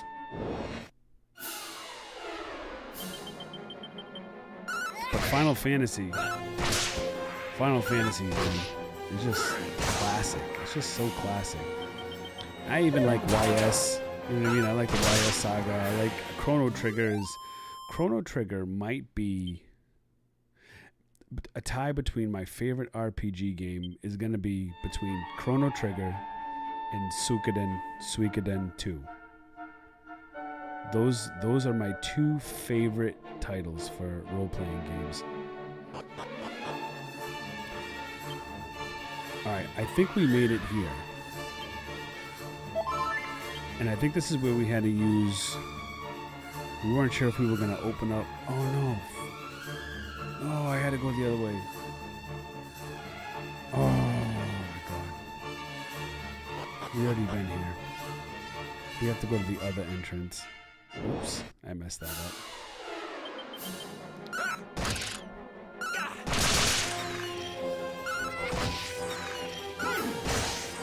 Hey, at least we're killing 3 purple caterpillars in one thing.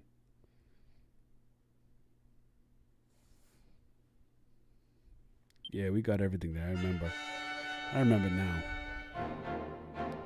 It's been almost 3 months since we loaded this up. This way, right? Oh, no. Oh my god, where am I going, dude? I actually can't wait to fire up Final Fantasy 2, but I think I'm going to play Suikoden 1 after this, possibly. I got it on PlayStation. It's not out for Steam. The Suikoden 1 and 2 remake is not out for Steam. I'd rather play games on Steam because right now I'm playing on PlayStation Remote and the quality of the graphics isn't as good as if I linked up my PlayStation. But if I have to do my PlayStation, that means I got to play through a game card and all that other crap, and I don't want to do all that.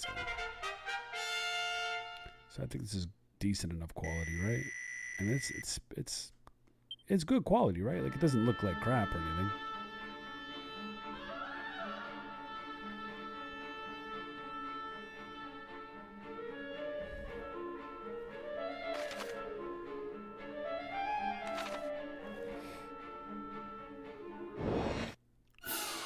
I mean, we're holding up pretty good as far as like hitting them, you know what I'm saying?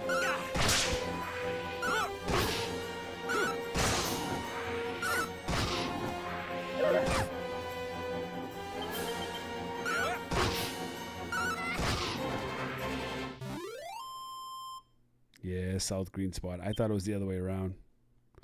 I couldn't think of it. Oh, drop the treasure chest. What do we got? Okay, file of magic. See, there are some things I like about Dragon Quest. The only thing I don't like about the Dragon Quest so far is how they make it so difficult to like level up. They just make it difficult. All right, are we here? Okay. So I can't remember if we went to the right or if we went to the left. Or if we went down and got anything there. I can't remember.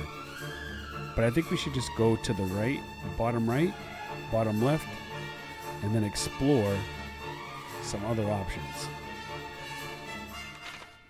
I can't remember if we've already gone to the bottom or not.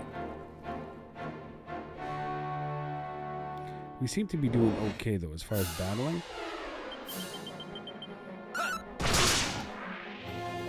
Like, we're hitting a lot harder.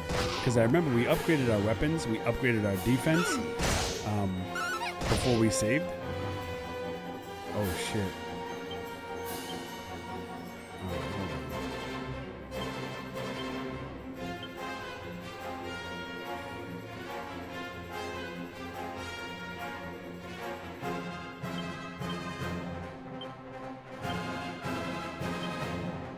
These guys are pain in the ass. These corpses, guys. Damn, they're gonna kill Richie. Oh shit, bro, we're gonna die. We only have heal?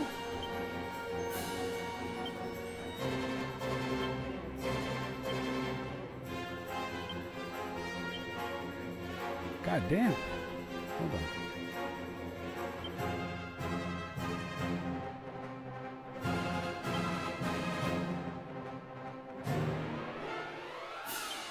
Oh shit. Oh shit, dude. Bro. What are we doing?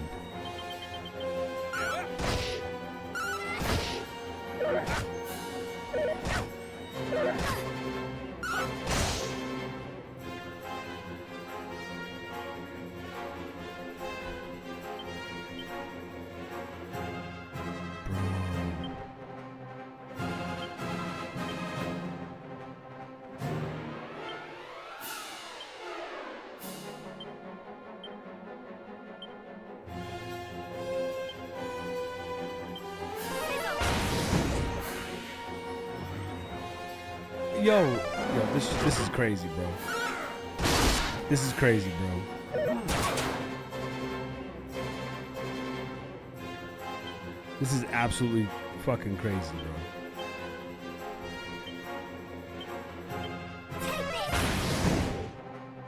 $83 doesn't kill it, bro? I'm going for it. Yo. Oh my god, we are so cooked, bro.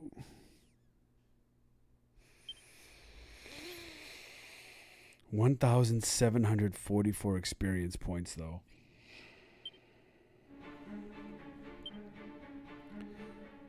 Bro.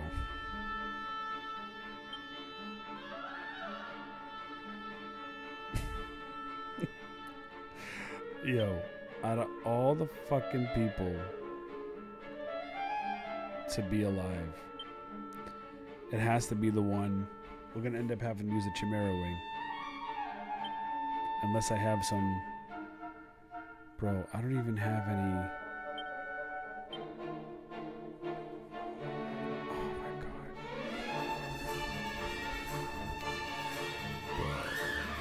We have nothing. We have no.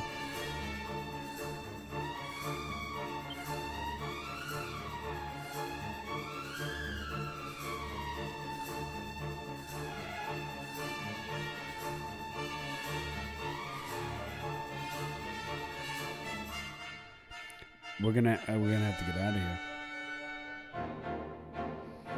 We're gonna have to get out of here with the Chimera wing. Can we get out of here with the Chimera wing?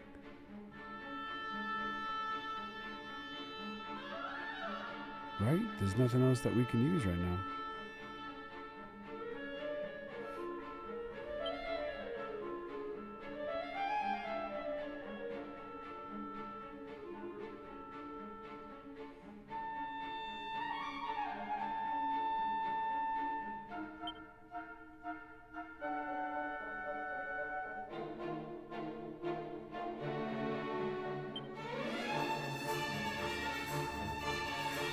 I got no choice. I've got no choice.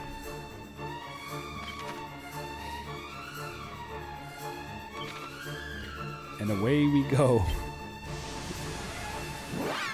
I feel like the same thing happened to us last time, man. And this is what I'm talking about.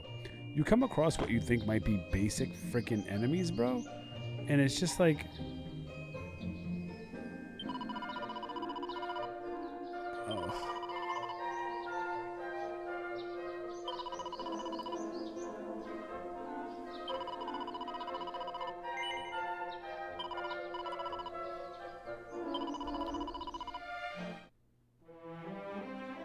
Bring Blinks back to life, man.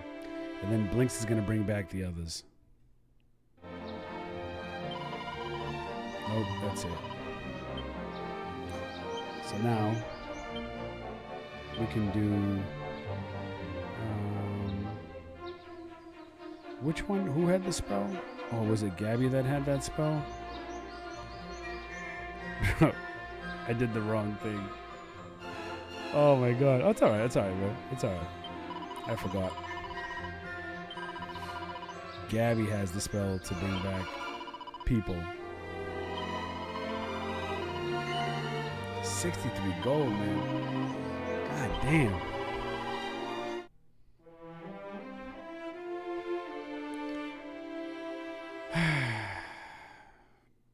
Now we'll bring back Gabby. I mean, now we'll do, let me see.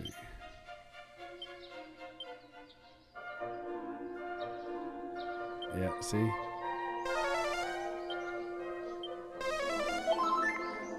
See? Only costs us 2 HP for that. Alright, let's go home so we can heal. And then, I don't know if there's anything else we have to buy, but we need to level up. We just need to level up. We can't be caught in those positions. It's just ridiculous.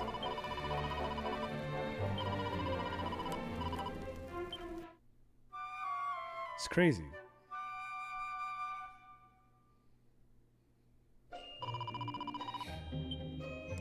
There's nothing in this town that I can buy that I don't already have.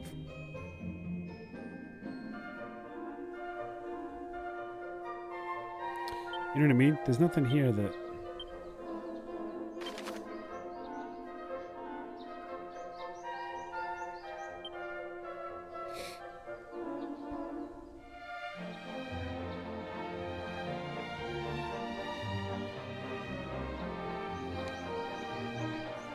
Let's go to Ashen.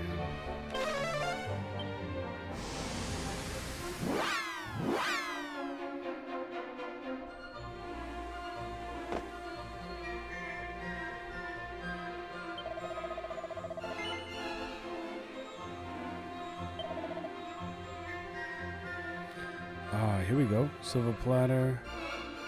We can get the gold chain. Necklace of immunity. I think we need that silver platter for Gabby, for sure.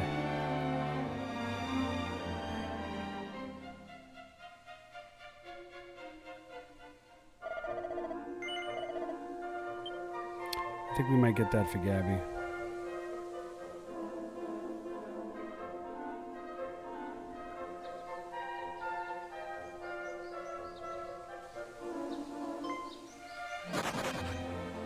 We're never gonna be able to catch that monster, bro.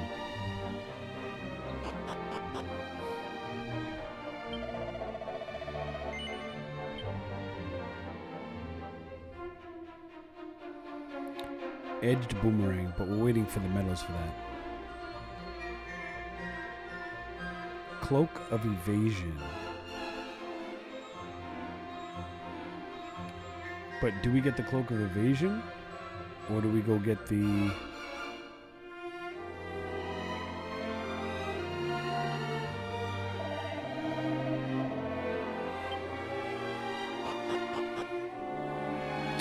That's the question, right? Like, I think I'm just gonna go get that silver platter and put the defense. This guy's not here until the nighttime.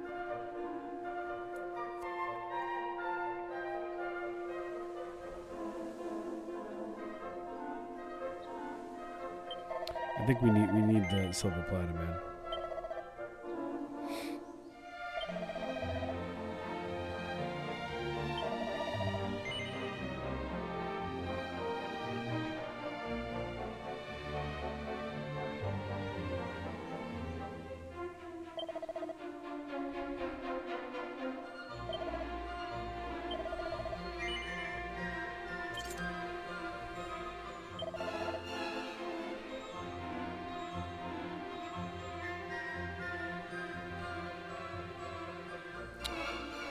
With luck,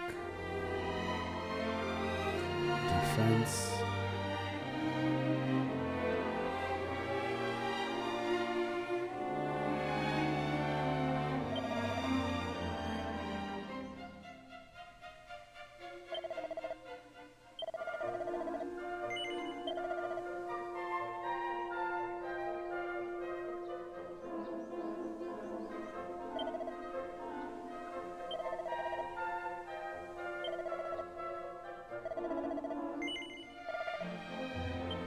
Actually, I can probably sell.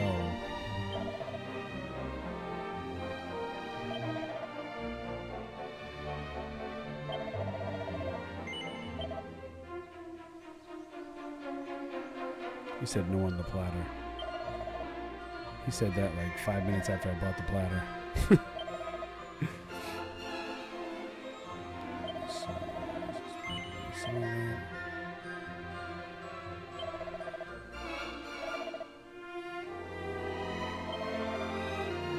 Should we sell the skull ring? Do we sell the skull ring?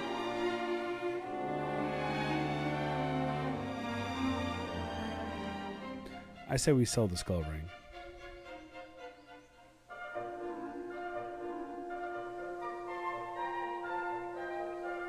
What do you think, Tetsu? We selling the skull ring? Alright, we're selling the skull ring for $5.10. We resold that. We got that at Walmart.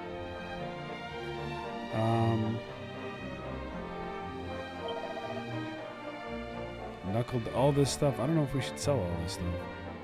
Leather cape probably, right? And the leather dress. Like, what do I have this stuff for? But the knuckle dusters.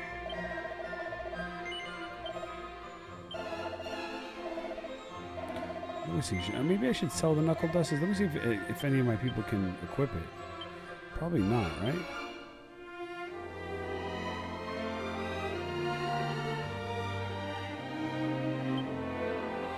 None of my people can equip the knuckle dusters.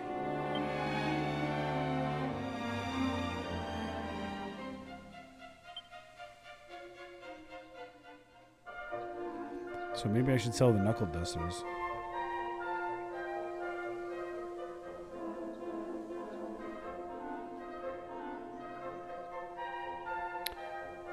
Well, we'll think about selling the knuckle dusters. We can always come back.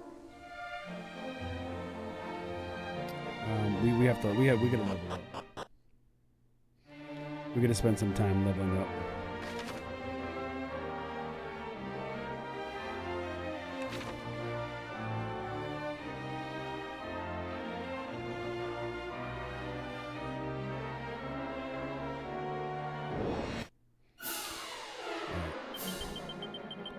Also, we gotta get some rare items too, man, because especially when we fight at night.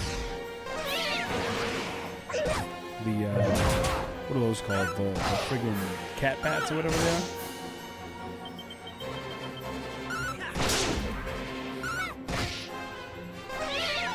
Vampire cat.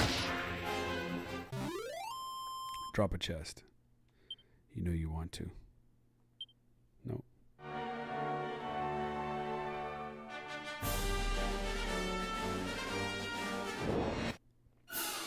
Here's a question. I was saving up for the cloak. What cloak? The cloak that guy had?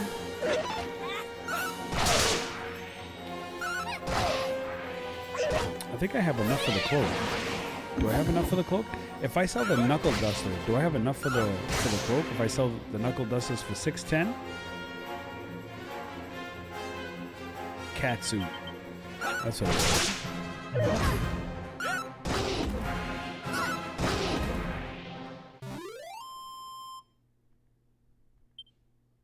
$155 for that's it. Should we go see how much it was? I think we can get it. Let's walk over here, and then we'll walk all the way back. We'll go check that out, because...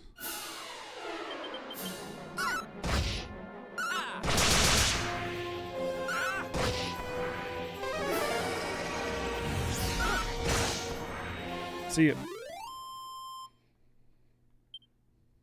See, I try to fight them without magic as much as possible. What do we got? Dazzle me not. Whatever.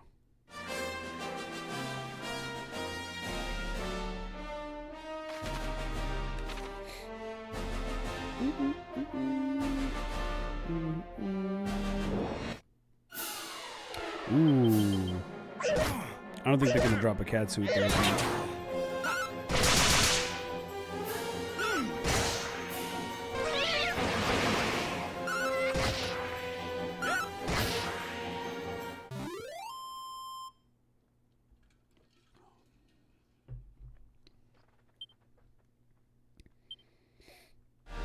They only drop it at night, right? We're going to circle around this pyramid and then go back.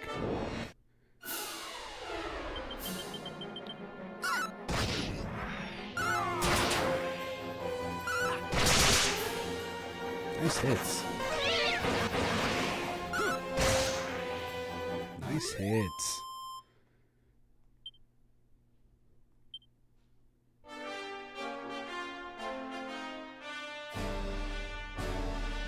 Around.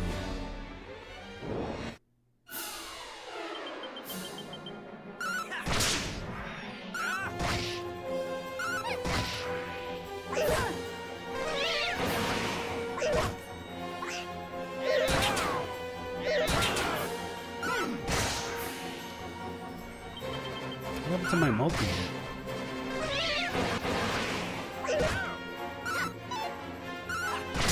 There you go.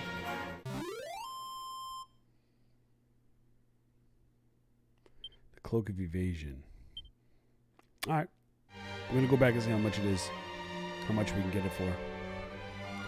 We're fighting a decent amount on the way too, right? The strategy.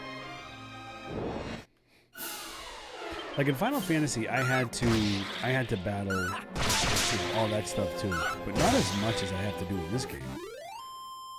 And then the fact that, like, if you use certain, like, magic, you don't get as much experience points. Which is crazy to me.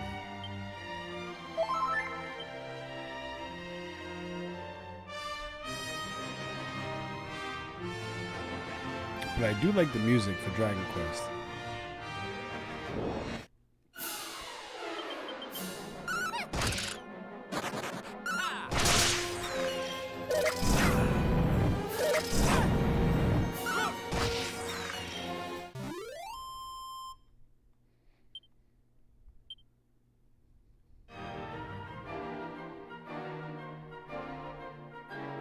I'm probably going to play this a couple times this week.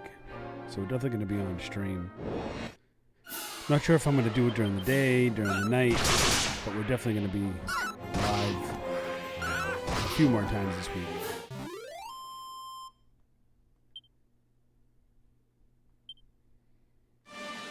Not much there.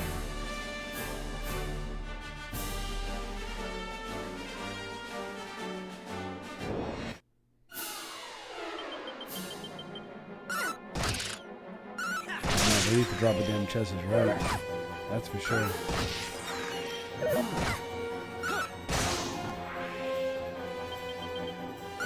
Especially when I'm fighting them at nighttime, man. Like, drop it, bro. No? Ay, ay, ay.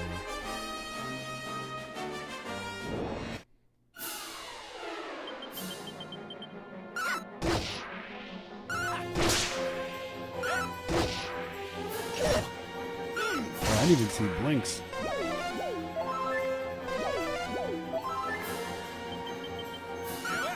They shouldn't be able to kill us. We should be able to.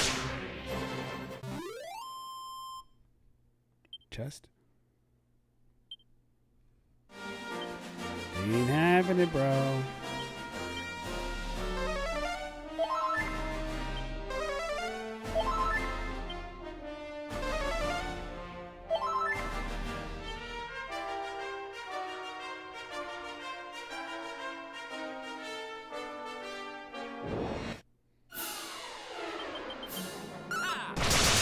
Ooh.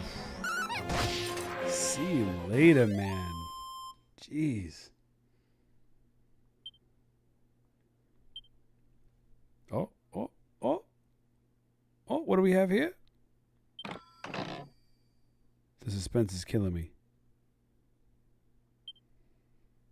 Copper sword. What is that? Is that a good one? I have to check.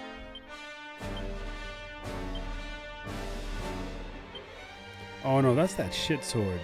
Damn, man. And that's why they lost, bro. That's why they lost. They lost because they were fighting with copper swords, bro.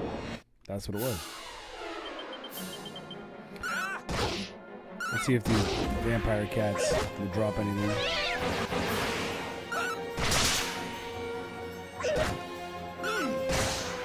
See you. Nobody's leveled up either. It's crazy.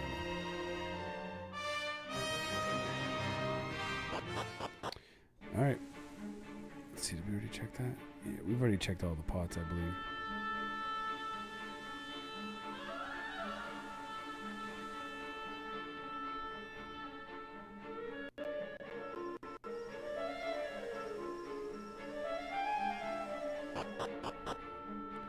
Oh, he's not there yet. I have to sleep.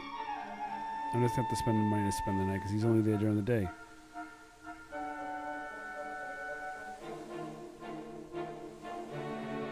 These guys, man.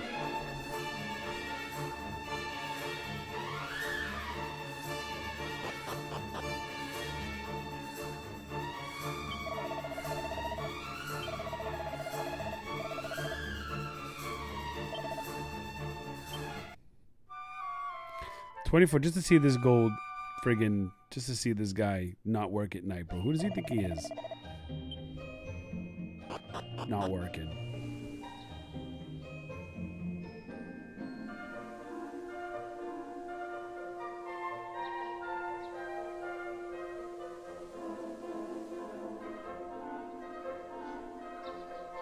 Bro, this guy, all this monster does is run. What's the point?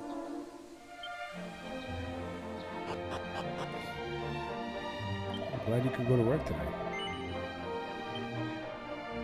All right. Cloak of evasion. 1. Nope. I think we might be able to get it.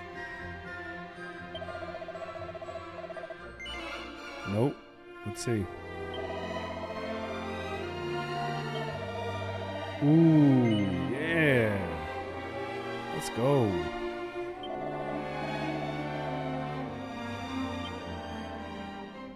Wait, what? What just happened? Did I get it? What just happened? Oh, I got it. Let's go. He doesn't let you click it. Who needs it? Blinks needs it, right? Yes, sir. All right, cool.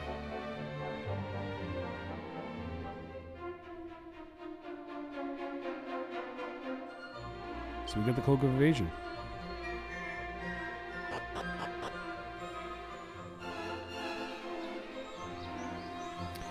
All right, we're gonna go out and battle some more.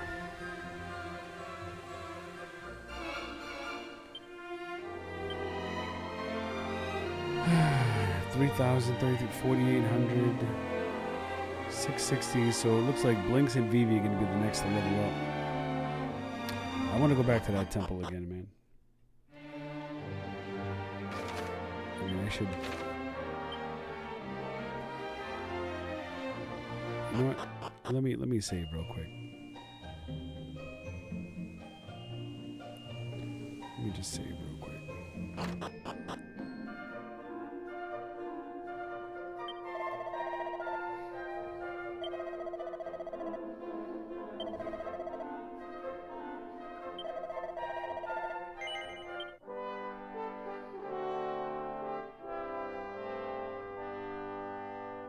Go sell cape and dusters, yeah? Alright, we'll do that real quick.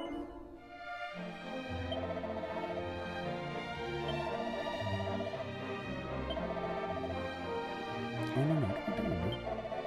Let's get out of here. Let's go sell the dusters and the thing. Alright, let's see. We're gonna sell the knuckle dusters, man. And the copper sword, bro. And the wizard staff. And the copper sword, bro.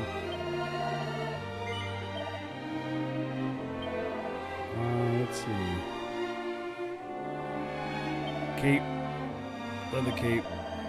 See ya. We selling everything. We are selling everything.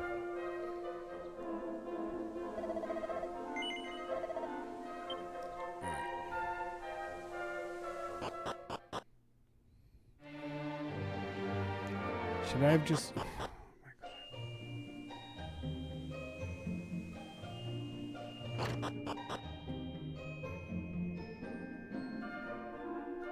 I gotta talk to this person every time I want to save, man.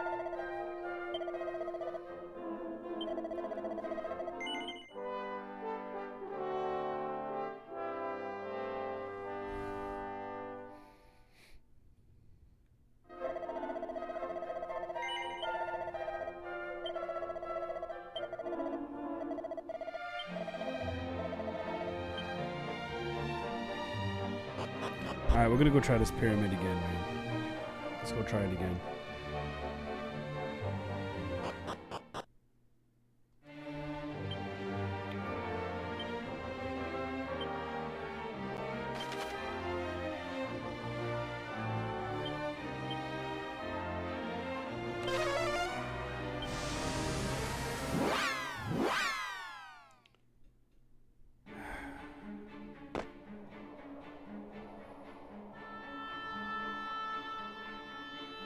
There's got to be a special combo for that, man.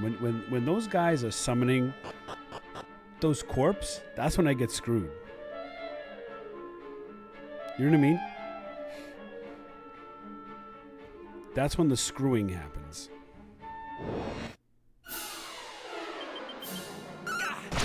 These guys are usually not a problem.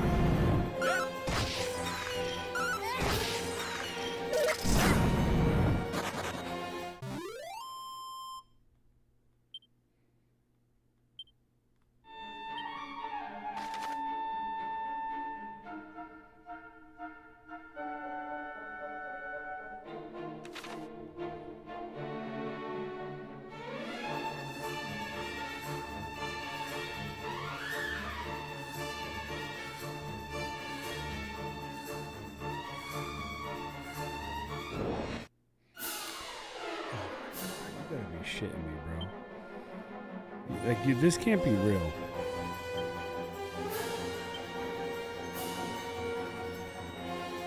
This can't be real. Like, I'm not even in the mood.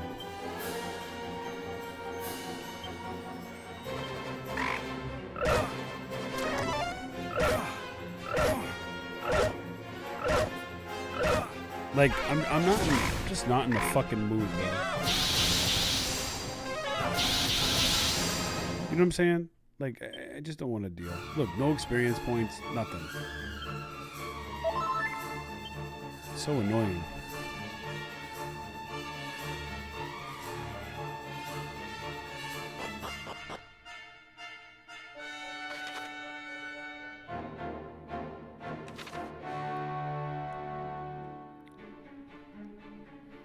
But that's what you get sometimes, right? You get these crazy ass battles that are just like they're designed for you to lose, you know?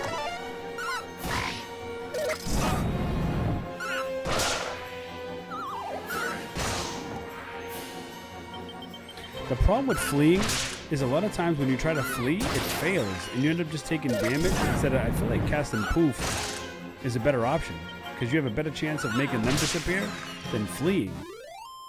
You know what I'm saying? We're still not leveled up yet.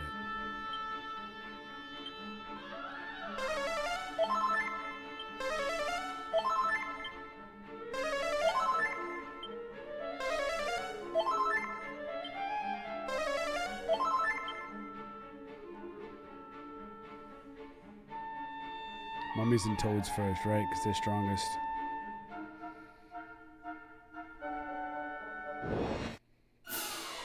Bro. Alright, ready? I'm going to flee. Let's see what happens. Of course. Of course. That's what Maki says, flee. And of course it works when he tells me to flee. When he tells me to flee, it works. Alright. I think we were going to see... We're going to go left, right. We went right last time. Let's try going left first. See what we have. I don't remember. I just don't remember.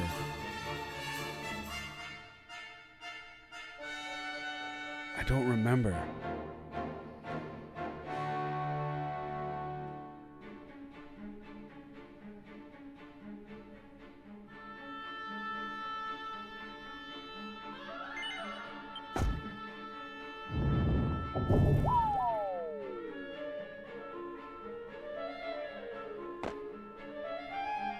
Okay. So, all right, so not that button. Okay. Are you kidding me? See, now I'm gonna get screwed.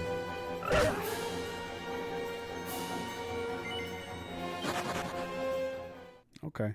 All right, maybe it's not that bad to flee. I thought you would get stuck most of the time.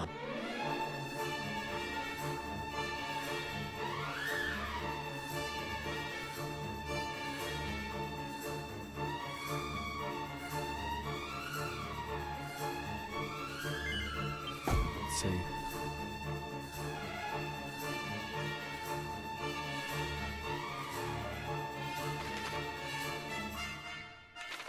Do I click this one too?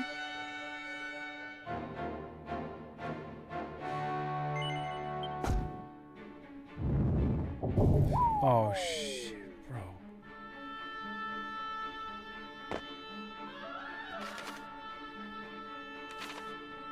Okay.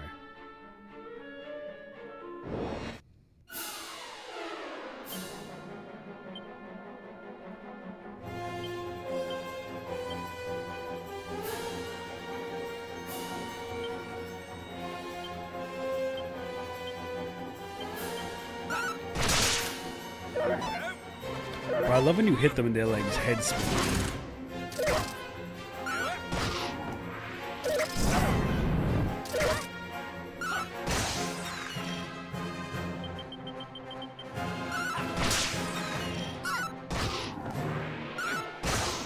Alright, let's go. There should be a level up right here. Treasure chest. Give me crap items, bro.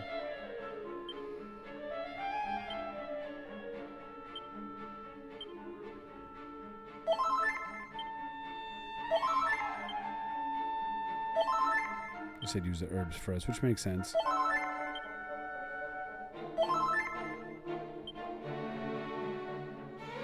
So when I get up to this next floor, do I need to go to the left, bottom left again, or did I hit the right button already?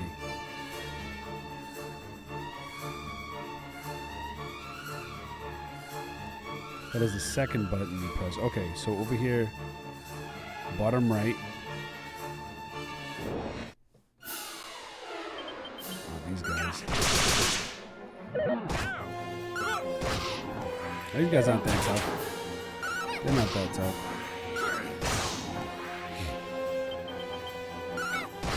I think we're gonna get a level up here.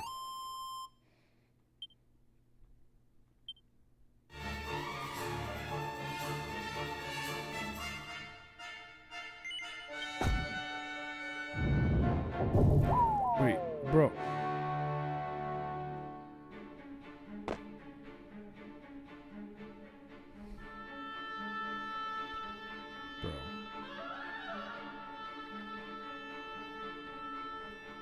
Alright. We're gonna get up here again. Okay. I've already pushed the button on the bottom right. We've already pushed the button on the bottom right. Do I go to any of the top left or the top right? Okay, first far bottom right, then the bottom left. Far bottom left. Far bottom, so go to the right, and then when I get the two buttons, click the one on the right again.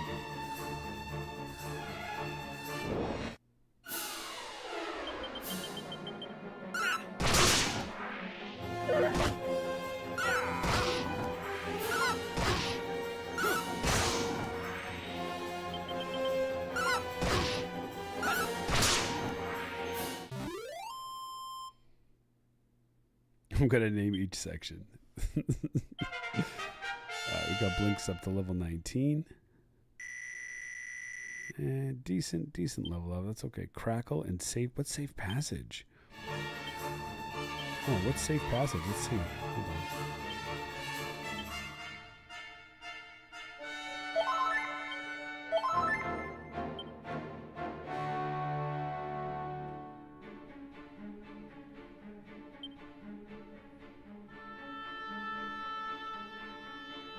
What's safe passage?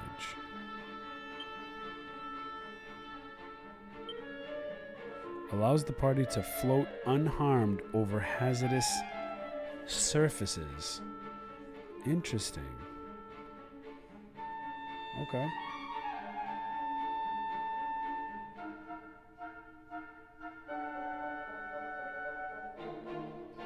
Right section of 3 and 4. Okay. So you're telling me I'm already going the wrong way?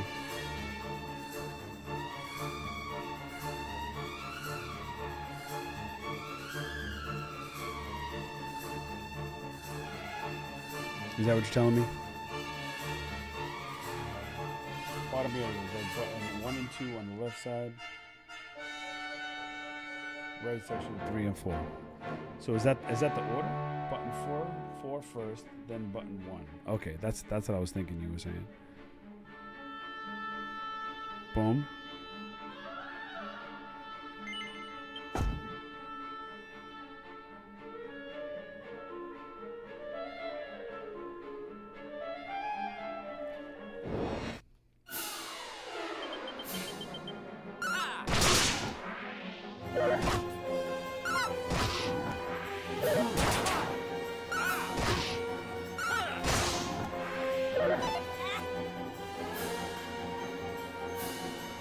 Right, you want button 4 first, so I just pushed button 4.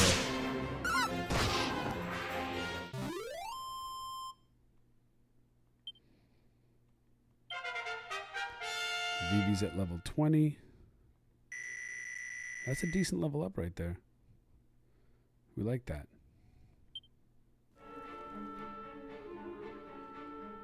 Alright, now here you said button 1. Right? Yep. Let's go.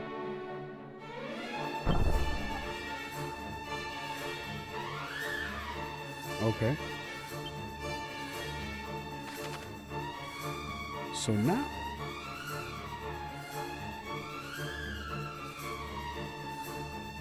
Yep, I hit button 1. So now I need to go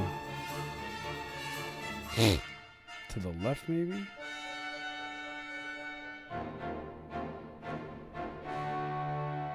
What's up here? Oh, Jesus.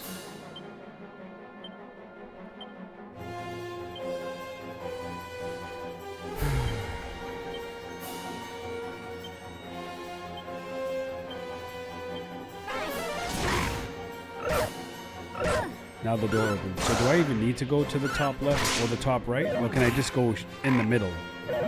Straight up in the middle.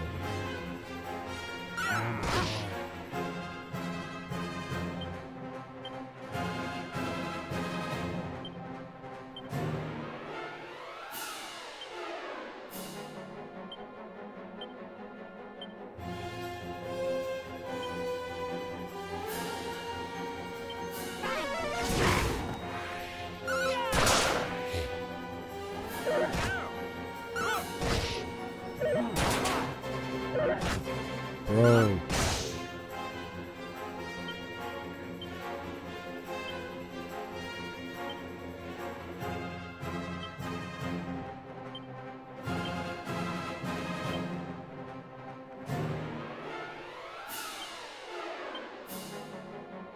Time to heal. Now just go to the middle area. Okay. That's what we're gonna go in. So there's nothing on the left or the right side that I'm missing out on. Okay. Good to know, because that would have been a big waste of time right now. Alright, let's get this proper.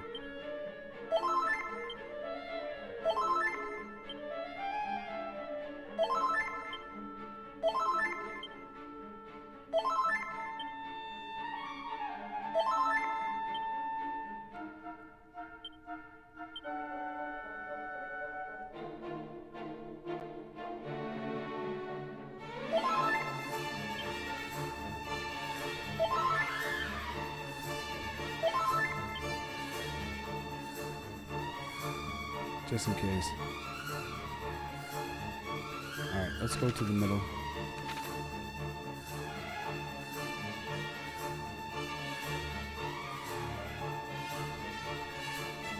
Oh, you need the middle first. This is more to this damn puzzle, bro? Oh my god. We're gonna have to fight some enemy that we're gonna get our ass handed to us.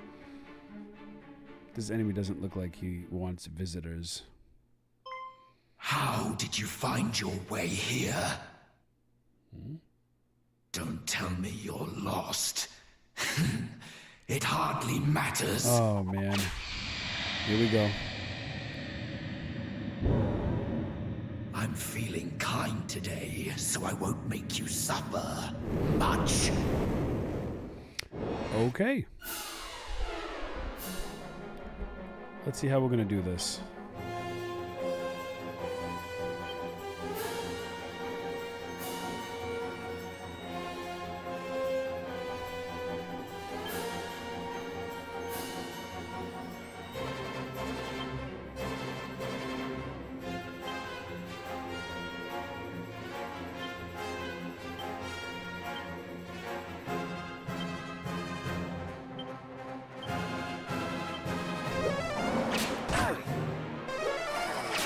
This is a tough boss.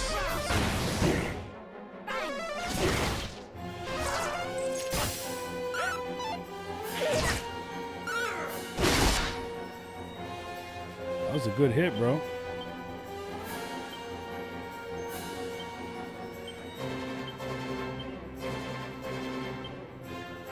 Let's do it again.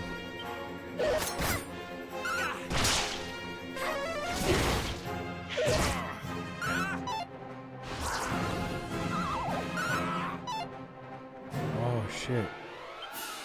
He's sleeping, bro.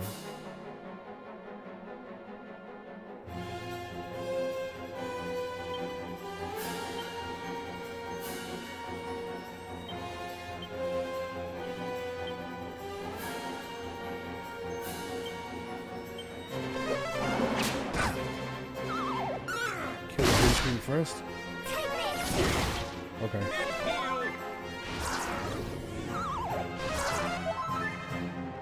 Okay.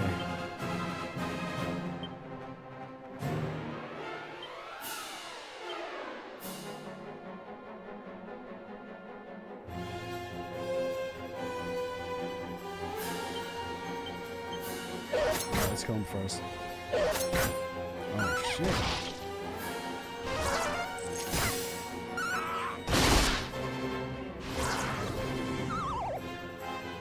Oh my god, I wish I would have known. I would have just been. Okay, boom.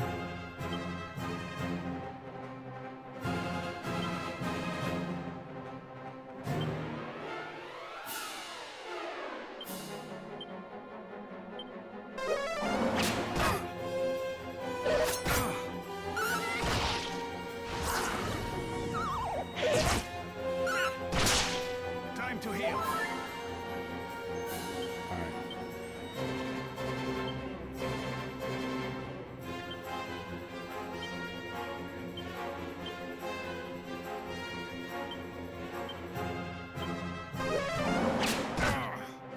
Come on, get it off, baby. Get it off.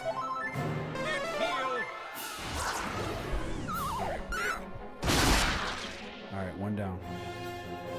I think I know how to handle this.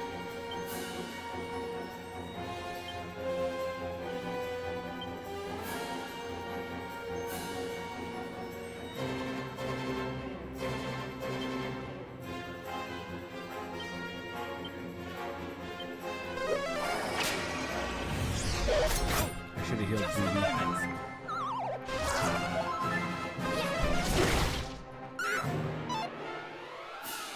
Okay. Boom.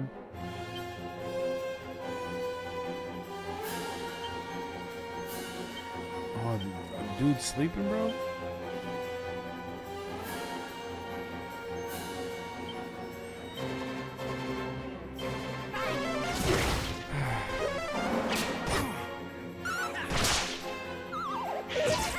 Time to heal.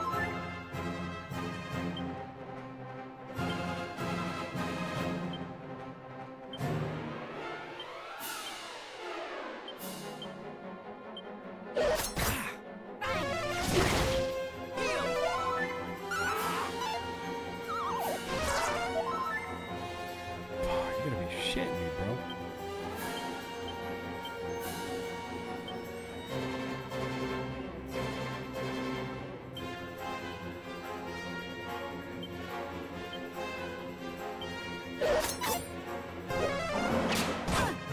This ought to help. All right.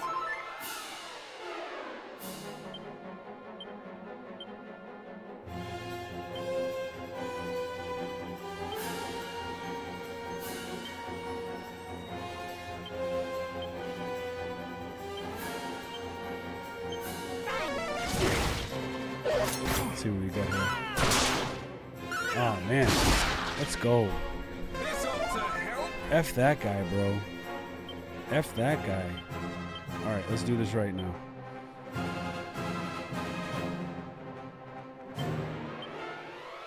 Let's do this right now.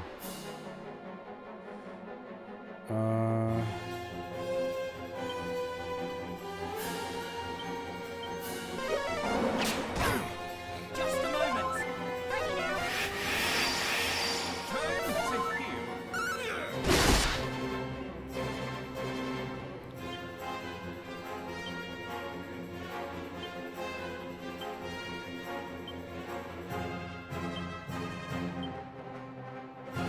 Can I use Kabuff again or no?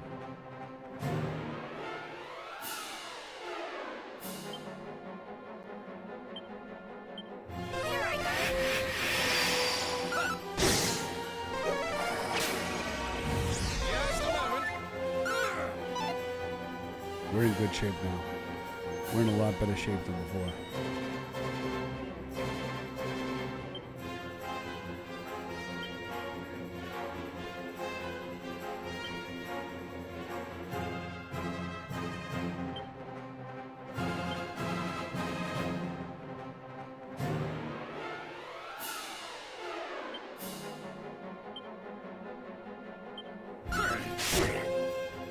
though, huh?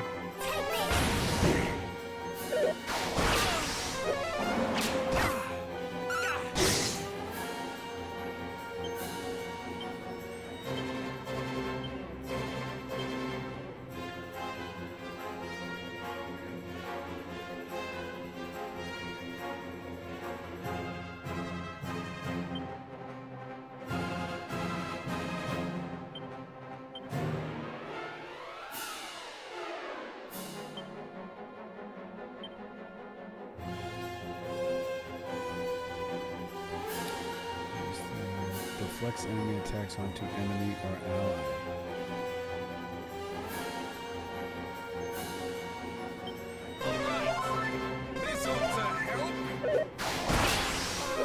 Damn, son. Damn, bro.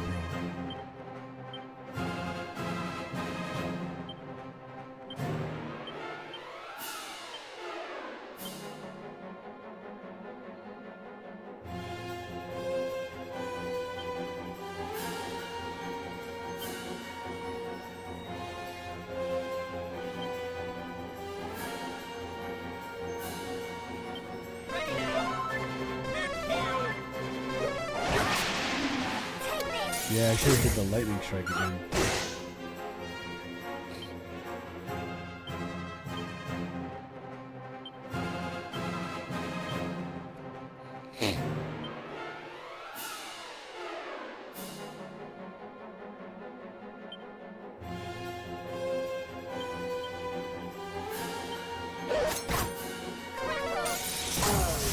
Let's go.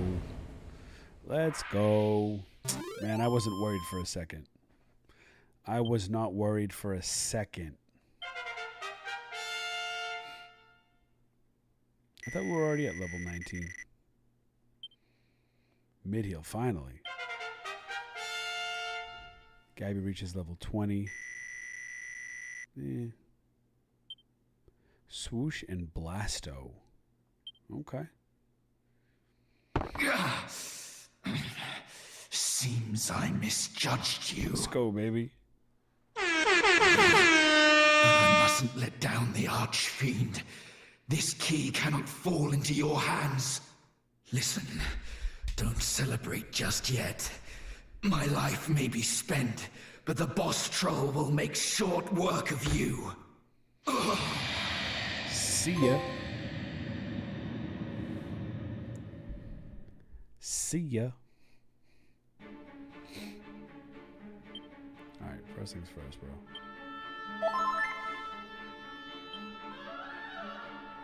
And then we need to, I guess we need to see what's going to heal any MP besides that one. We got this. I'm going to have to give it to, I got to give it a V. Just because I need that powerful, I like those powerful slashes.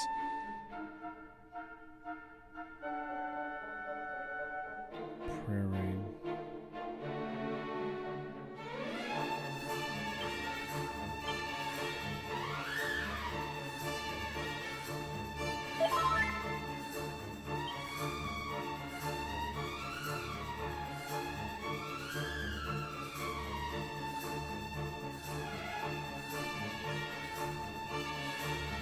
All right.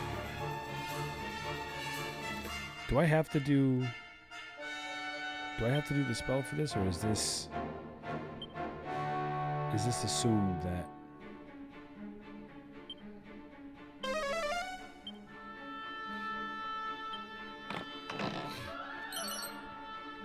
Banishing Bell?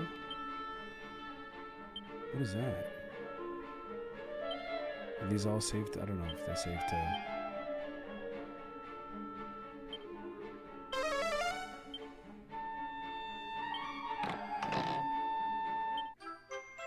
Magic key. Okay. Now, what is the Banishing Bell?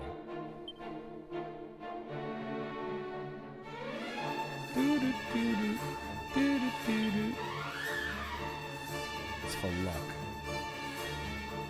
Okay. There's no way I can save this either, huh? It's alright. Wait a second. Yeah, it's all right. Okay, now where do I go? Do I have to go to the left or to the right?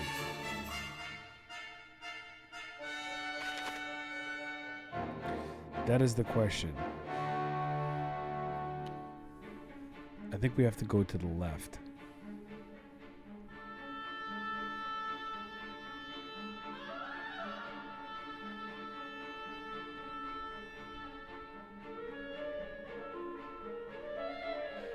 I think we have to go to the left.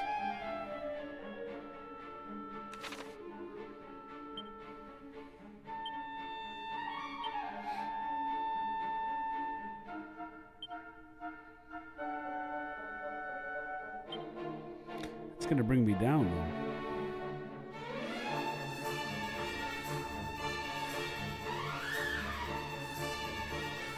If I equip it here, it's gonna bring me down.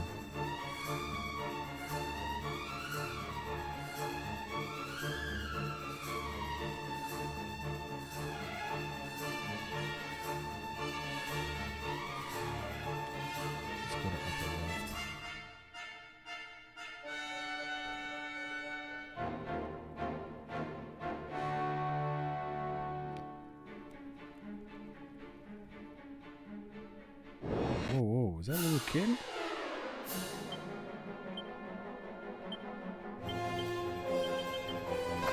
Is that a little kid?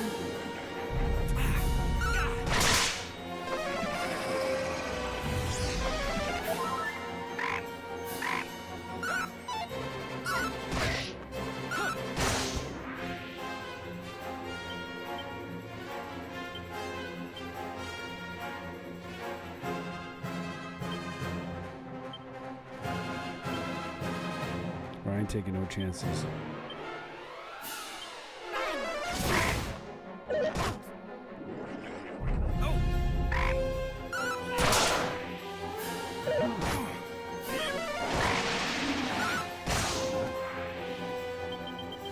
Let's go. Let's get him.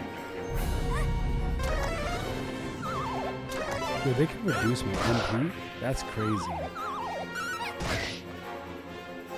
That's crazy that they can reduce my MP like that. That's nuts.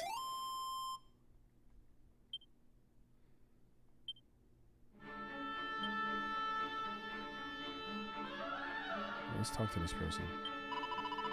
The round button is the sun. The small button opens the way. What? The easternmost west and the westernmost east? We already pushed the button, didn't we?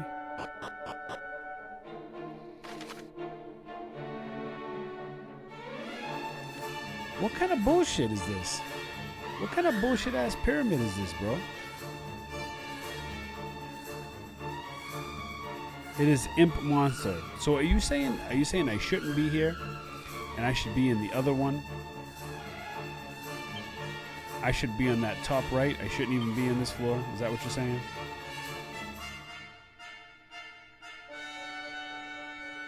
I think that's what you're saying.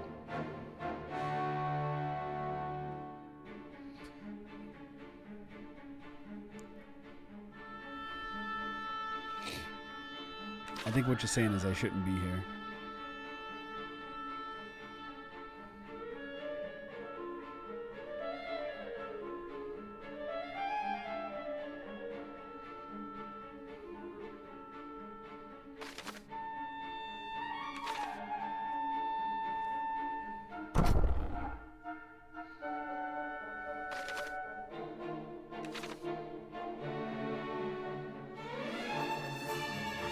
Oh man. So I'm gonna need a lot of spells here, huh?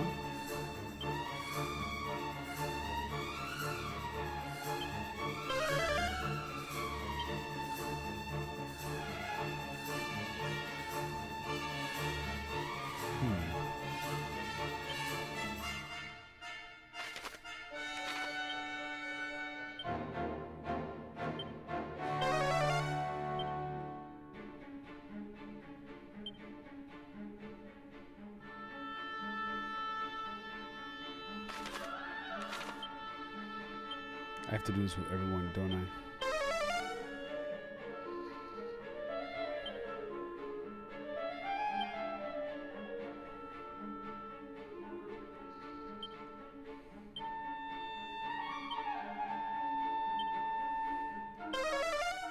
Are they all yellow?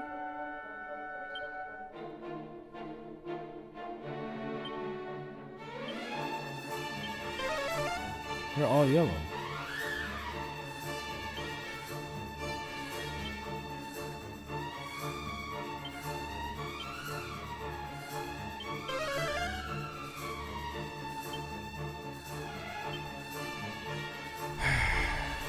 Do I even want to open any of these?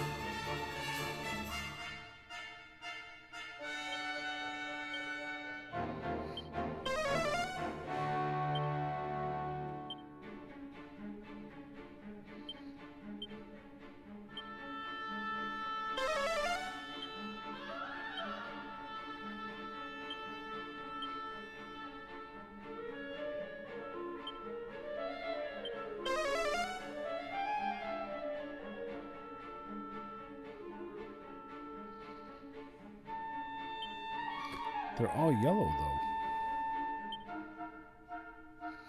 All right, let's just open it.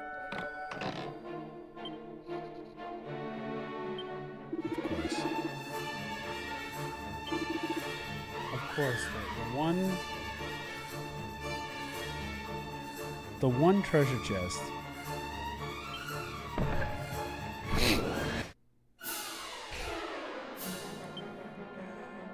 Oh boy, I tell you.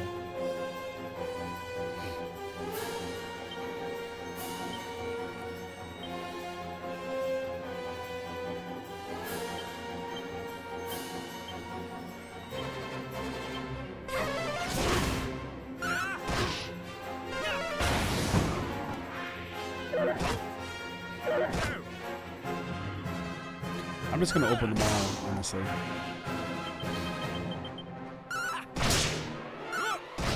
Yo, this dude takes it on the chin. And he's just like, boom, boom. He don't give a shit, bro.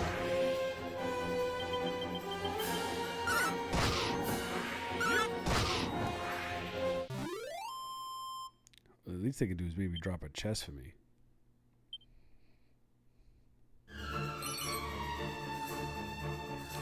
Special medicine. Okay.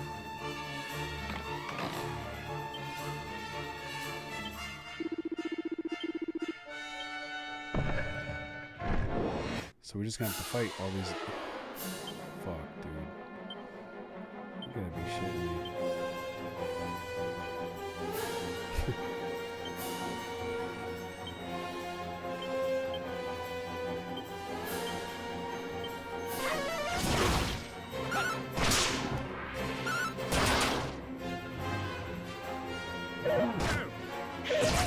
I'm gonna have to flee. I might have to flee, bro.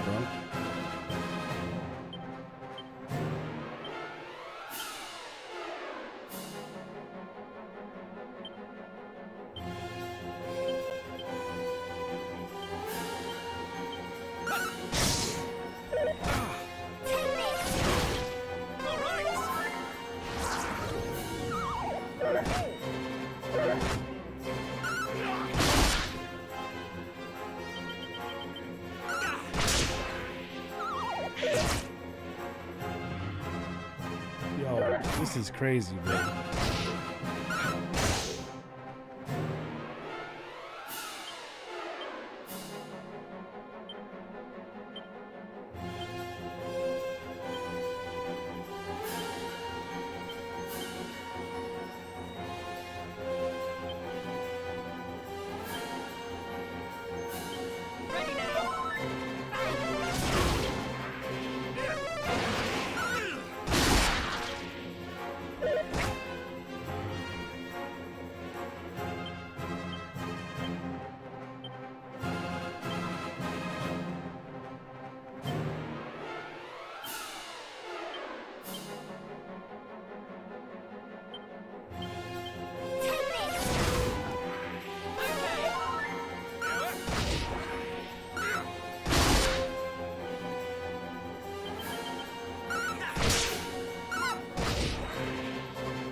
Can't flee from that, huh?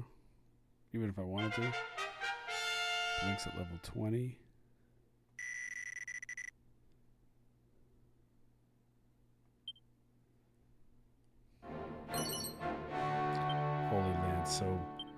So don't open any of the ones on the sides, basically.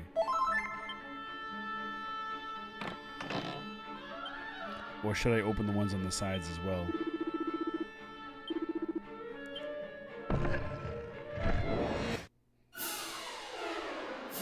Or basically the ones on the sides don't give you anything.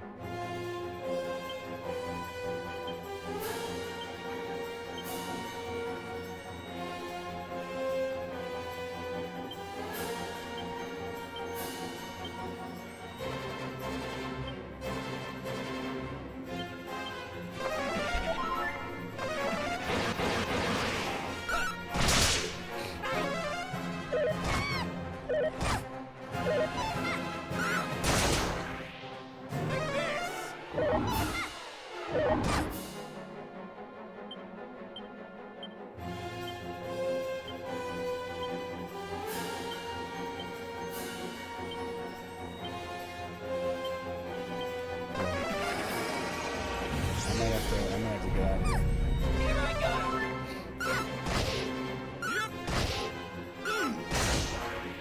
No, but I'm saying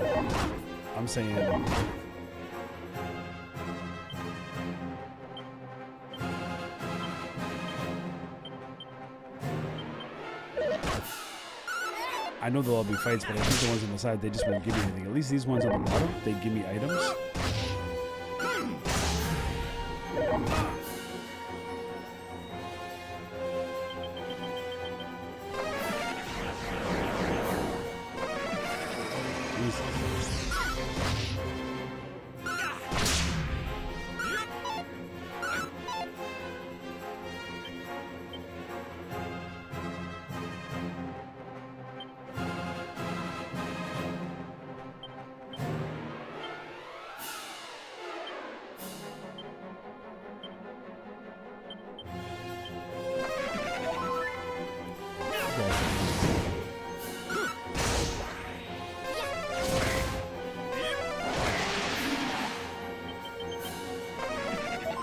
Damn. See ya. Like, what? Like, was all that necessary from a friggin' evil bag? Like, what are we doing?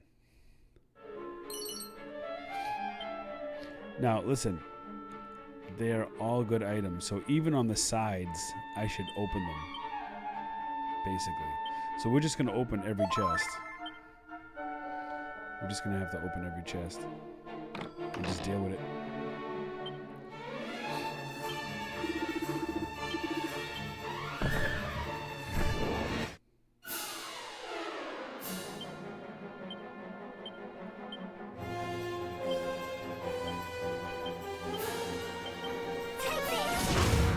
We might not be able to make it though. I'm running out of MP and everything for spells and stuff.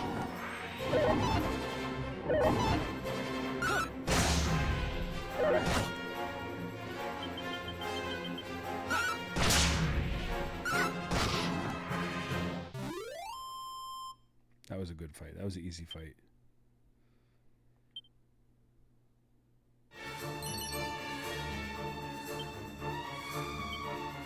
Let's see what we got, man. Like, what do we got so far? What can we?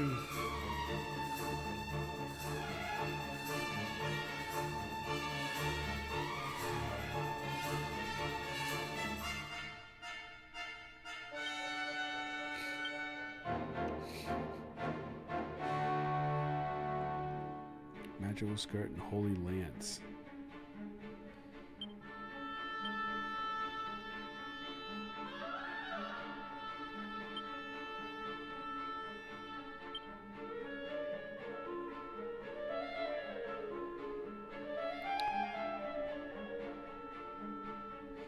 Yeah, check the holy lamp on Vivi, right? Oh, I have to.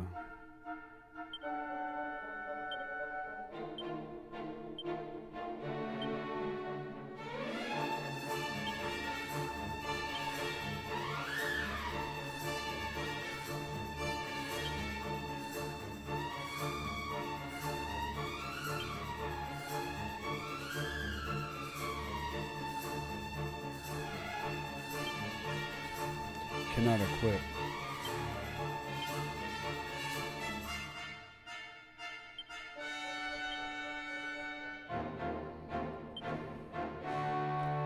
Let's see what's here.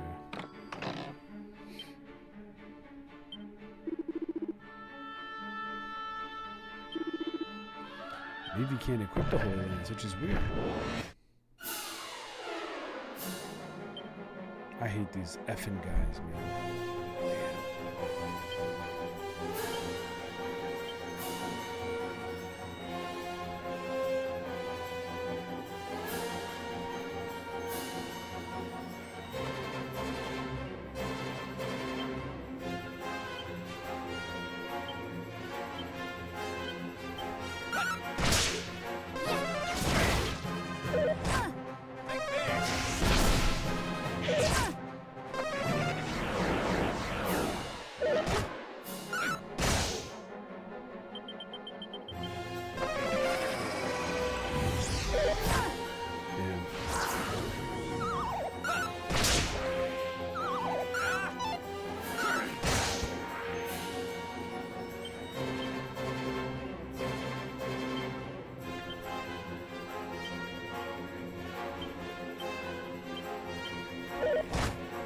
I don't think I have any business being in here now. I think we need to get out of here.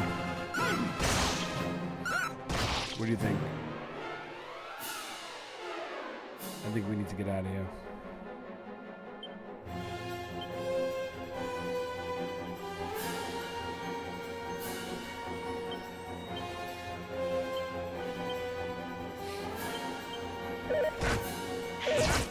We need to do it.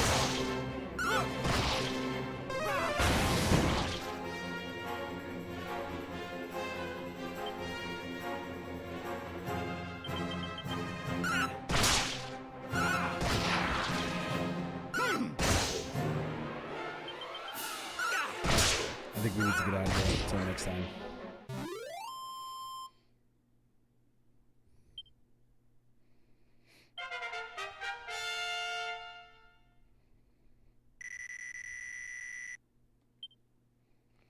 Pressure pointer.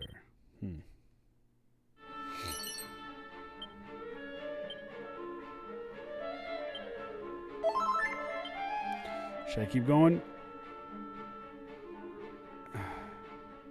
I think I could get out of here.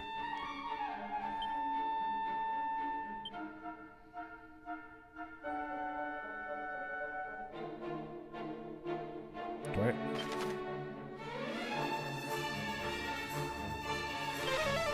Let's get out of here. I can't keep going and risking all that progress and not being able to save or anything.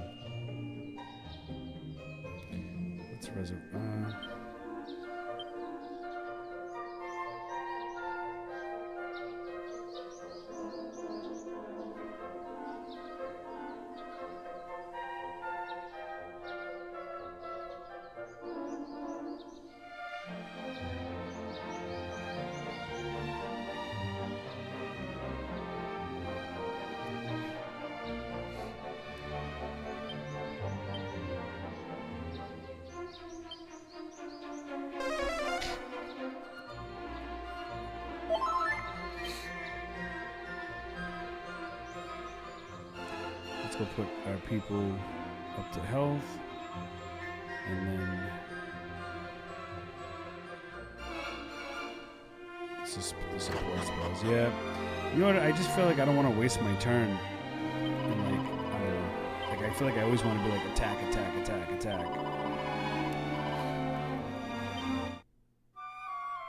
But you're right. You're right.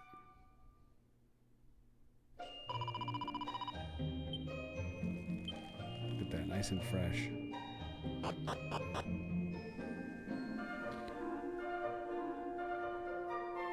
I mean, look, we got the boss, bro. We got the boss. And now we're making progress, bro. We're making progress, you know? I think I'm going to call it here. Because it's 11:30. And I met you halfway. We played a little over an hour and a half.